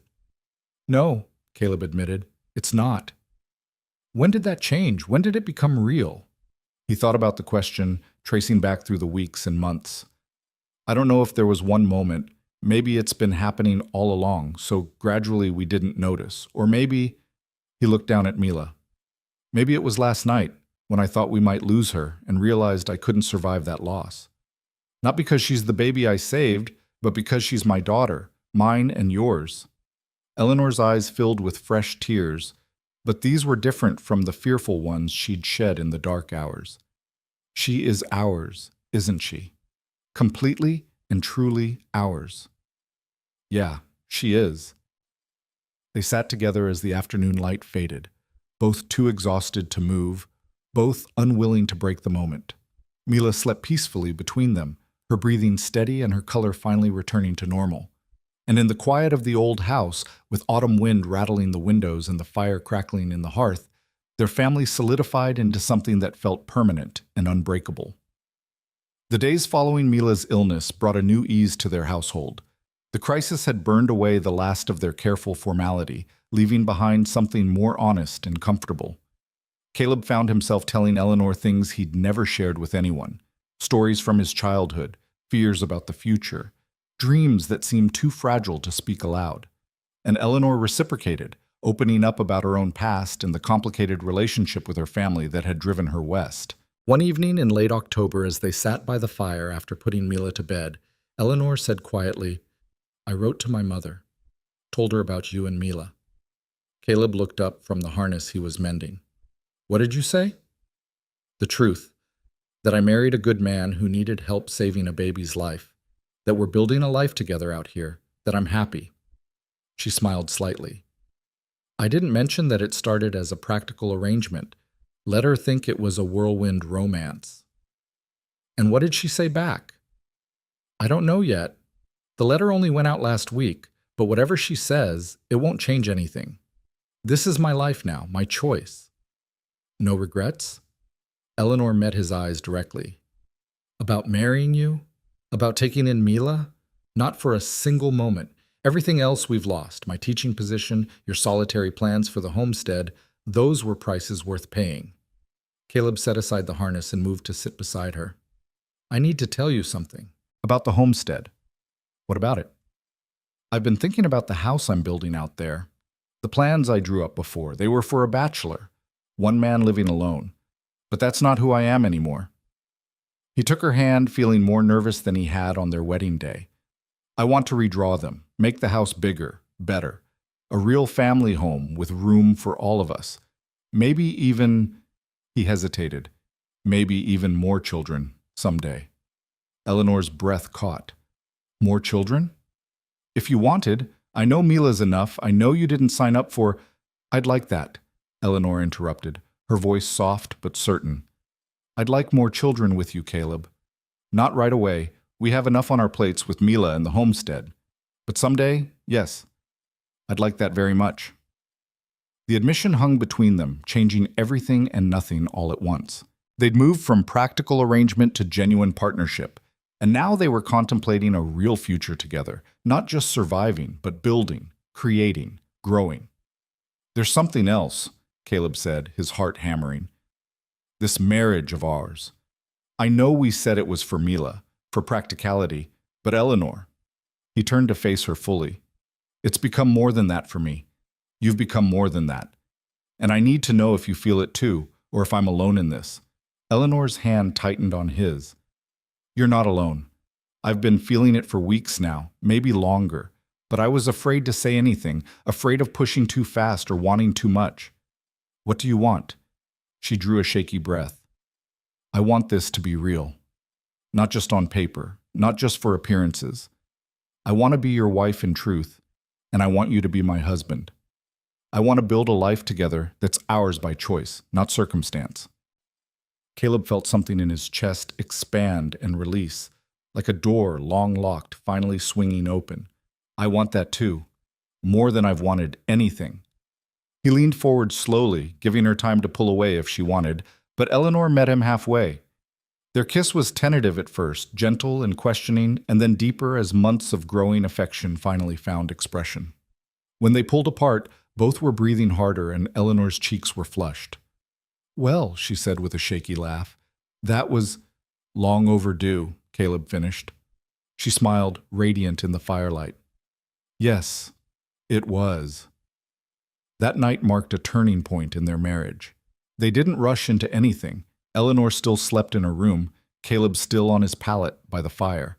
But the emotional distance between them had vanished completely. They touched more freely now, his hand on her shoulder as he passed, her fingers brushing his as she handed him coffee. And when they spoke of the future, it was with certainty rather than speculation. November brought early snow and the news that changed everything. Eleanor had gone into town for supplies, taking Mila with her while Caleb worked on winterizing the barn. When she returned, her face was pale and her hand shaking as she handed him a telegram. "It's from the land office," she said, "about your homestead claim." Caleb's stomach dropped as he unfolded the paper. He scanned the official language once, twice, not quite believing what he was reading. "They're challenging my claim, saying I haven't met the residency requirements because I've been living here instead of on the land." He looked up at Eleanor. "They're threatening to revoke it. Give the land to someone else. Can they do that? If I haven't lived on the property enough, yeah. The homestead law requires continuous residency and improvement. I've been doing the improvement work, but living here, he crushed the telegram in his fist. This is my fault. I should have been there more, should have prioritized the claim over comfort. You prioritized your family over land, Eleanor said firmly. There's no shame in that. There is if it costs us our future. That homestead was supposed to be our security, our foundation. Without it, what do we have? Eleanor took Mila from her carrying sling and settled her in the cradle before turning back to Caleb. We have each other. We have Mila. We have this house for at least a few more months. That's not nothing. It's not a permanent home, though. Come spring, we'll have to leave here. And then, where do we go? The question haunted them through the following weeks as Caleb made urgent trips to the land office, trying to sort out his claim. The bureaucrat behind the desk was unsympathetic. Rules were rules, and Caleb had failed to meet them. Unless he could prove continuous residency from this point forward, the claim would be revoked by spring. What if my family moved there now? Caleb asked desperately. Would that count? In winter? With an infant? The bureaucrat looked at him like he was insane. You'd never survive it. The cabin you've built isn't weatherproof enough, and you're too isolated. Come spring thaw, we'd find 3 frozen corpses. It was exactly what Caleb had feared, but hearing it stated so bluntly drove the reality home. He couldn't move his family to the homestead in winter, but staying at the Garrett place meant losing the claim. They were trapped, with no good options. When he returned home and explained the situation to Eleanor, she listened quietly, then surprised him by laughing, sharp and a bit wild. What's funny? He asked, confused. Nothing. Everything. She wiped her eyes. We saved Mila from certain death, survived scandal and loss of employment, lived through a terrifying illness, and now we're going to lose our land to bureaucratic rules. It's absurd. Eleanor, no, listen to me. She grabbed his hands. We've faced every challenge so far by refusing to accept defeat.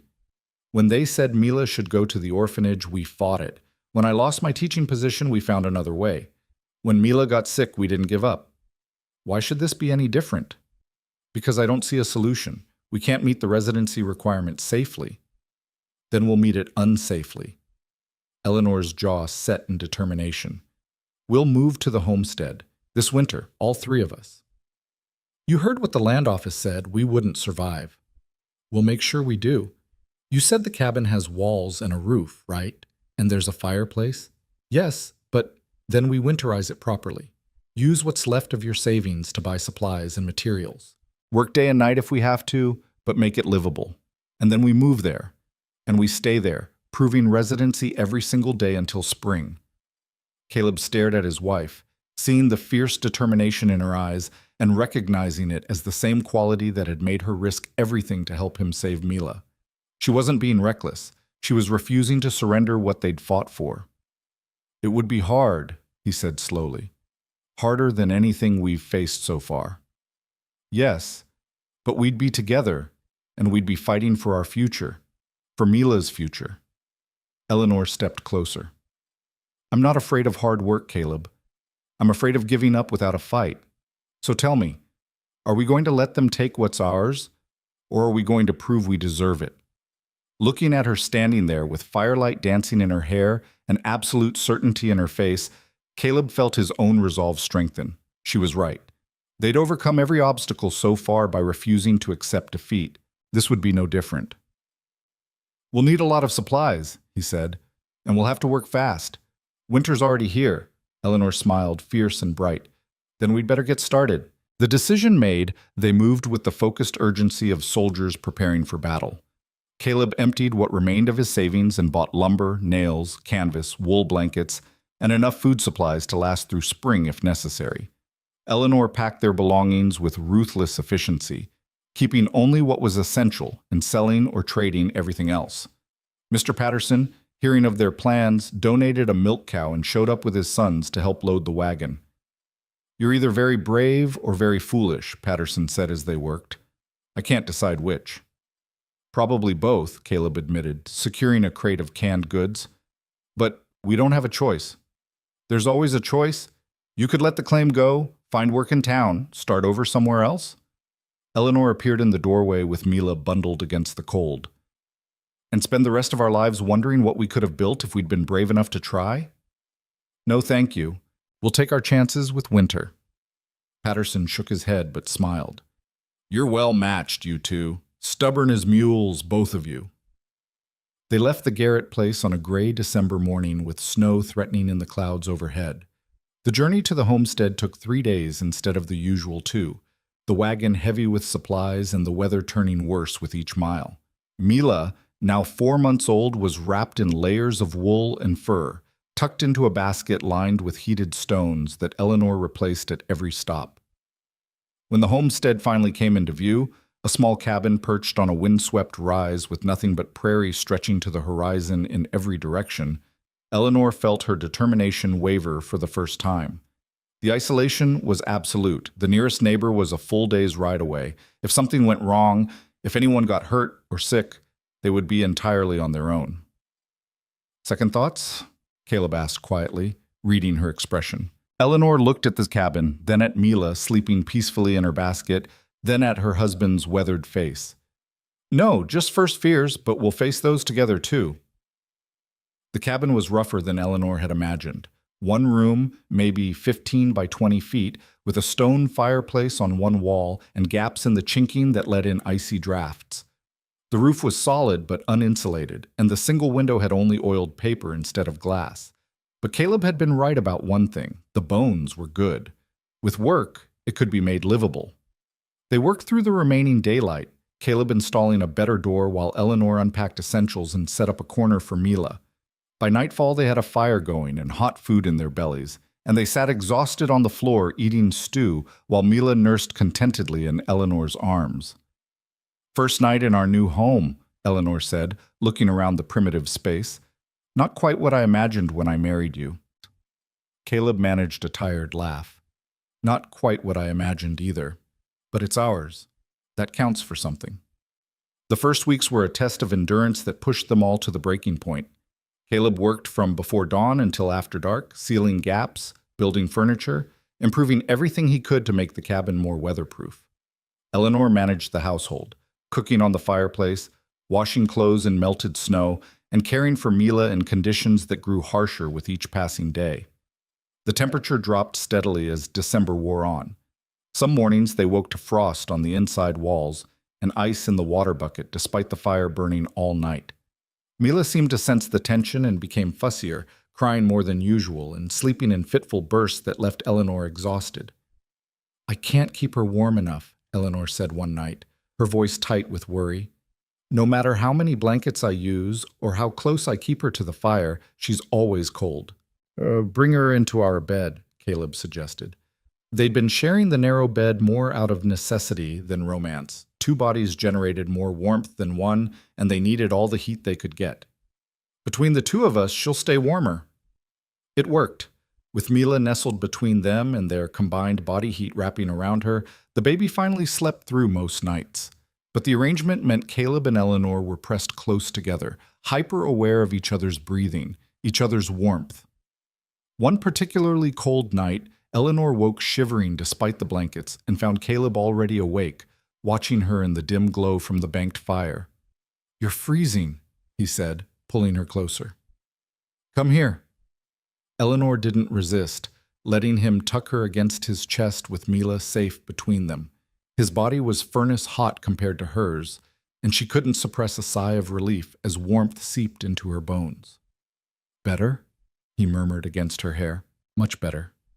Thank you.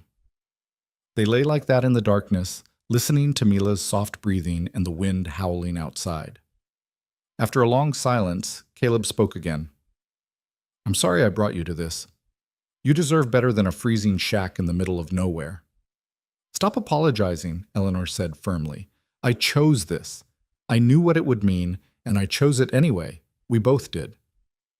But what if I can't make it work? What if come spring the land won't produce, or we run out of money, or then we'll figure it out, together. She shifted to look up at him, their faces inches apart. Caleb, I didn't marry you for easy. I married you because you're a man who stops for crying babies on railroad tracks. Because you work until your hands bleed for people you care about. Because you refuse to give up even when everything's stacked against you. Those qualities matter more to me than comfort or security. Something shifted in his expression, raw emotion crossing his face. I love you, he said, the words rough and unpracticed. I didn't mean to, didn't plan for it, but I do. I love you, Eleanor. Eleanor felt her heart swell, tears pricking her eyes. I love you too. Have for weeks now, maybe longer. I was just too stubborn or scared to say it. He kissed her then, gentle despite the passion beneath it, mindful of the baby between them. When they pulled apart, both were breathing harder. When did this happen? Caleb asked wonderingly. When did we stop being strangers playing house and become this? I think it was always happening. We just finally caught up to it. Eleanor settled back against his chest. Now go to sleep. We have work tomorrow. But she was smiling in the darkness, and she felt Caleb's smile against her hair. They might be freezing in a primitive cabin in the dead of winter, but they had each other and they had love, and somehow that made everything else bearable. Christmas came without ceremony or celebration. They had no gifts to exchange, no special food to prepare. But Eleanor fashioned a small doll from scraps of fabric for Mila, and Caleb surprised them both by producing a small bag of horehound candy he'd hidden in his supplies. I bought it weeks ago, he admitted. Thought we might need something sweet to get us through the hard times. They each had one piece, savoring the simple pleasure, and gave Mila a tiny taste that made her face scrunch up comically. That night, sitting by the fire with their daughter between them, Eleanor felt a contentment she'd never experienced in more comfortable circumstances. This is enough, she said quietly. This moment, this life we're building. It's enough. Caleb pulled her close, kissing her temple. More than enough. It's everything. January brought the worst of winter and a blizzard that trapped them inside for 5 days straight. Snow piled so high against the door that Caleb had to dig them out each morning just to reach the barn to feed the animals. The temperature dropped so low that water froze solid within minutes of being brought inside, and the wind drove through every crack in the walls with knife-edge precision. On the third day, Eleanor woke to find Mila burning with fever again. The terror of the previous illness came rushing back, compounded now by their complete isolation.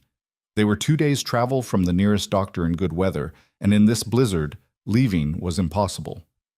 No, Eleanor breathed, pressing her hand to Mila's too-hot forehead. Not again. Please, not again. Caleb was beside her in an instant, taking the baby while Eleanor's hands shook too badly to hold her. We beat this before. We'll beat it again. But as the fever climbed and Mila's cries grew weaker, Eleanor felt despair creeping in. This was her fault. She'd pushed for them to come here, to risk everything for a piece of land, and now her daughter was paying the price. She's going to die, Eleanor said flatly on the second day of fever.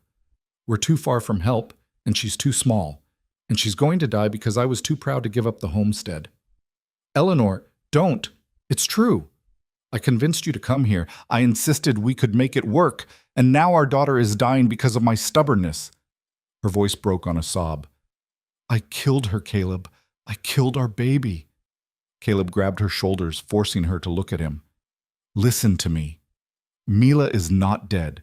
She's sick, but she's fighting, and we're going to help her fight, just like we did before. You didn't kill anyone. You're trying to save her, same as always. But what if it's not enough? Then we'll face that when it comes. But right now, in this moment, our daughter needs us to be strong. So we're going to cool her fever, keep her hydrated, and we're not going to give up. Do you understand me? Eleanor nodded numbly, letting him pull her into his arms.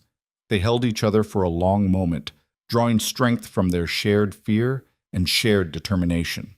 Then they returned to Mila's care with renewed focus. For 2 days and nights they barely slept, working in shifts to keep the baby cool and hydrated. The blizzard continued to rage outside, sealing them in their small cabin with only firelight and desperation for company. Eleanor sang every lullaby she knew, her voice hoarse from overuse. Caleb told stories he half remembered from childhood, talking continuously just to fill the silence with something other than fear. On the morning of the third day, Mila's fever finally broke. Eleanor woke from a brief doze to find the baby sleeping naturally, her color better and her breathing steady. She touched Mila's forehead with a trembling hand and felt normal warmth instead of dangerous heat. "Caleb," she whispered. "Caleb, wake up." He jerked awake, immediately alert. "What's wrong?" "Nothing. Everything. The fever broke. She's sleeping normally." They stared at Mila in disbelief, almost afraid to hope. But as the minutes passed and the baby continued sleeping peacefully, relief washed over them in waves. Eleanor started crying, huge gasping sobs that shook her whole body. Caleb wrapped his arms around her, and she felt wetness on his cheeks too. "She's okay," Eleanor kept repeating. "She's going to be okay." "Yeah, she is." Caleb's voice was thick. "We did it. Again." When the blizzard finally ended 3 days later, they emerged from the cabin to find the world transformed. Snow lay in massive drifts that changed the entire landscape, and the sky was a brilliant cloudless blue that hurt to look at.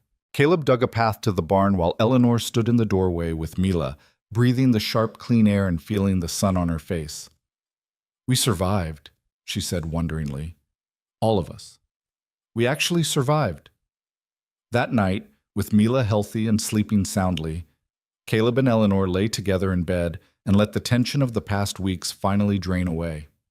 Eleanor turned in his arms, studying his face in the firelight. "I meant what I said during the fever, about this being my fault for pushing us to come here." "Eleanor, let me finish. It was my fault we came, but I don't regret it. Even after everything, the cold, the fear, nearly losing Mila again, I don't regret it, because we proved something. We proved we could face the worst and come through together." Caleb brushed hair back from her face. "You're the strongest person I've ever met. You know that?" "Not strong, just stubborn. There's a difference." "No, strong. You held this family together when I was ready to give up. You refused to surrender even when it would have been easier." He kissed her softly. "I'm in awe of you, Eleanor Turner." She smiled against his lips. "Well, I'm rather fond of you too, Caleb Turner." They made love that night for the first time since their wedding, a joining that was both tender and passionate, sealing their commitment with more than words. Afterwards, lying tangled together with Mila sleeping peacefully nearby, Eleanor felt a sense of rightness she'd never experienced before. This was her family. This was her home. Not because of the land or the cabin or any external measure, but because of the love that bound them together. February and March passed in a blur of hard work and small victories. The worst of winter loosened its grip, and with the slightly warmer weather came renewed energy. Caleb expanded the cabin, adding a second room and proper insulation. Eleanor started a garden in a sheltered spot, planning for spring planting. And Mila grew stronger every day, her personality emerging in smiles and babbling sounds that filled the cabin with joy. In early April, a rider appeared on the horizon, the first visitor they'd had in months. It turned out to be an official from the land office, come to verify Caleb's residency claim. The man inspected the property thoroughly, noting the improvements Caleb had made and questioning them both about their time on the homestead. Eleanor answered firmly, providing dates and details that proved continuous residency since early December. The official seemed surprised by her competence and clarity. "Most wives don't pay such close attention to these matters," he observed. "Most wives aren't partners in building a homestead from scratch," Eleanor replied coolly. "I'm as invested in this claim as my husband." The official made notes, examined the cabin one more time, and then surprised them both by smiling. "Well, Mr. and Mrs. Turner, I'm pleased to inform you that your claim is secure. You've more than met the residency and improvement requirements. The land is officially yours." After he left, Caleb picked Eleanor up and spun her around, both of them laughing with relief and triumph. They'd done it. Against all odds, through winter storms and illness and isolation, they'd held on to their land. "We should celebrate," Caleb said, setting her down. "Do something special." Eleanor thought for a moment, then smiled. "I know exactly what we should do." The next morning, they loaded the wagon with Mila and supplies for the day and made the journey to the railroad tracks where their story had begun. It had been nearly 10 months since that June morning when Caleb found a crying baby abandoned between the rails. They stood together on the spot where Mila had lain, Caleb holding their daughter while Eleanor stood close beside them. The baby was alert and happy, grabbing at Caleb's hat and babbling cheerfully. She had no memory of this place, no knowledge of how close she'd come to death here. "Someone left you here marked unwanted," Caleb said softly to Mila. "But you were never unwanted, not for a single day since I found you. You were loved before we even knew your name." Eleanor wrapped her arm around his waist, her other hand resting on Mila's back. "We didn't plan to be a family. We didn't choose each other the normal way. But we chose to fight for you, and in fighting for you, we found each other." A train whistle sounded in the distance, and they watched as the morning freight approached. The same line, possibly even the same train, that had thundered past all those months ago. But this time there was no baby on the tracks, no desperate race against time. There was only a family, whole and safe and together. As the train passed, Caleb turned to Eleanor. "I've been thinking about what you said, about wanting more children someday." Eleanor's breath caught. "Yes? How would you feel about someday being now? Or soon, anyway. When you're ready." She looked up at him, seeing the hope and love in his face, and felt her own heart expand with possibility. "I think I'd like that. A brother or sister for Mila. More life to fill our home." "More love," Caleb corrected, pulling her close. "That's what it really is. More love." They stood there as the train disappeared into the distance. Three people who'd been thrown together by chance and circumstance, but who'd chosen to become family. The wind swept across the prairie, carrying the scent of spring and new growth, and overhead the sky stretched vast and blue with promise. That evening, back at the homestead, Eleanor sat on the porch she'd helped Caleb build while he worked in the garden they'd planned together. Mila dozed in her lap, peaceful and secure. In the distance, she could see the fields Caleb would plant soon, land that would hopefully yield crops to sustain them through another year. It wasn't an easy life. It probably never would be. But it was theirs, built by their own hands and their own choices. And it was filled with a love that transformed everything, turned hardship into purpose, struggle into strength, and three separate people into an unbreakable whole. Caleb looked up from his work and saw her watching him. He smiled, that rare, full smile he saved for her, and Eleanor felt her heart overflow with gratitude for the path that had brought them here. She'd come west seeking freedom and found something better, belonging, purpose. A family not defined by blood but by choice, by sacrifice, by the daily decision to show up and love fiercely even when everything was difficult. As the sun set over their land, painting the sky in shades of gold and rose, Eleanor whispered to the sleeping baby in her arms, "You were never unwanted, sweet girl. You were always meant to be ours, and we were always meant to be yours." In the garden, Caleb stood and stretched, then walked toward the porch to join his family. Tomorrow would bring new challenges. The endless work of homesteading, the uncertainty of weather and crops, the thousand small struggles of building a life on the frontier. But tonight they were together, and they were home, and they were exactly where they belonged. The child once abandoned on railroad tracks was now the center of a family built on courage and love. And the two people who'd saved her had discovered that in choosing to rescue one small life, they'd also rescued themselves from loneliness, from fear, from the belief that they had to face the world alone. They'd proven that family wasn't about blood or convention or doing things the expected way. It was about who showed up when life got hard, who refused to walk away, who chose love over convenience, courage over comfort, and hope over despair. And as stars began to appear in the darkening sky over their Colorado homestead, three hearts beat in rhythm, mother, father, and daughter, bound together not by the circumstances that had brought them together, but by the conscious choice to build something beautiful from the broken pieces the world had given them. They were home, they were family, and they were finally and completely whole.